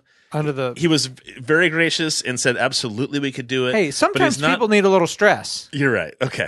Sometimes people need to be held to a And of certain course, he's measure. going to be saying to himself, "Oh my God, I totally promised the Primal Scream that they could have their opening. I better open my store." Well, again, this is episode number 86, so it's 14. 14. It's 14 weeks away. 14 weeks away. 14 weeks away. But it'll be our 2-year anniversary and our 100th podcast. Cool. We can't believe it. We look at each other all the time and go, "Holy mackerel!" And if you go to YouTube and you type in, well, that's not correct. I don't know what I just did there.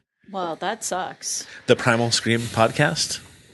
The Yeah. Primal Scream is a band. You'll get a lot of videos Wow. Not about that. the band. I don't know. Wow. What have I been looking at? Magic Mike. No, that's Magic Mike 2. I've never seen Oh. either of them, but I might have to see them after seeing that. I'll tell you what. Who's the main guy? What's his name? Matthew McConaughey. No, not Oh, him. Channing Tatum. That guy can dance his ass off. I've never seen anybody dance like that. I've And he's a never real, heard- it's based I've on his never life. heard a guy just go on and on about I like how dan- I love awesome a guy I love the dance. dances. And so to see him dance, I was like, that's some serious shit. And he was a real dancer in real life. That's why he based the story off of. You're so funny. I just really appreciate I'm you as a very human comfortable being. with my sexuality, and I can All say right. the guy can dance his ass off. So if you go to YouTube and you type in the Primal Scream podcast, this is what will come up. All right. And if you click on Matt and Todd, or if you just go to all the videos, look at all that. Look at all the different things you can peruse. There's all these different things. And we have a ton of different business owners. We have a ton of different comedians. We have a lot of different unique individuals like demonologists. I was like, I see my friend Steve Schreiber, and he didn't have to wear these dorky looking things to mess up his awesome hair. That's true. Okay, from but a, he didn't get the honor of coming Now into listen, the he's studio. got- from he's got a amazing dude's hair. Point of view, does he not have great hair? He's got great Yeah, he hair does. and he's got wonderful lips, I guess, from our last Well, he owns a damn lip Lip balm. balm, company. I know. He better have great lips. Yeah, that would be wrong if he didn't. We wanted to do it in Bohemia, and that's why it worked out Yeah. that way. Otherwise, we try to do it down here as much as possible. It's much easier than hauling shit all over the It place. sounds so a little bit better it sounds much better in the studio. Mhm, But for sure. you can do all those things. And very important, we haven't been saying this lately, but please subscribe, like, all those things on YouTube. Give us comments because we always want to make the show better and we want to push people in the right directions. Also, if you have suggestions for shows or people that we should have on the show, because we'll Skype. Yep. We're not afraid to do it. Like us on Facebook. Follow us on Twitter. That's correct. And we have one other thing from myself and my business partner with the production company. We have a donation button, and that donation button on our website, it says help support the studio. It's very small. I wish it could be bigger. I wish it could be bigger, but not, kind of shout out, hey, I'm an asshole, I'm asking for money. But that little button there helps us pay for the overhead of the show. And then anything extra that, we've already paid our bills, it goes to local charities. So I would ask you to help us, and we help other people, and we bring on really interesting guests like Hence, Kristie. Yeah. So thank you very much to everybody who is on and listening to the Primal Scream podcast tonight. All our people in Tokyo and the Great Britain. Yeah. It's amazing. Isn't that crazy? The Great Britain? Like across the pond. No, I Across- mean, you said and the Great Britain. I didn't know it was Oh. like, is it like the Ohio I'm State sorry. University? Oh, no. UK. How's that sound? UK. But Great yeah, we Britain. have 12 or 16 in Tokyo, right? It That's might have even cool. gone up since the last time I looked. It's pretty. It's I weird think the to first know time that that other happened, I people saw around the that, I world. thought, so Really? some kid in Tokyo is listening to this, and I wonder if he's going, wow, that's America? All summed up in one show? God, I hope not, buddy. Listen to more podcasts Yeah, but because we're not the there's only worse one. things that they could stereotype us for. Oh, you're right. You know, Yeah. like- We're Yeah. Midwesterners. Thank you. Yeah, Thank you I very agree. much. I totally agree. So for all of us here at the Primal Scream, I'm Matt, I am Todd. and we'll see you later. Adios. Good night.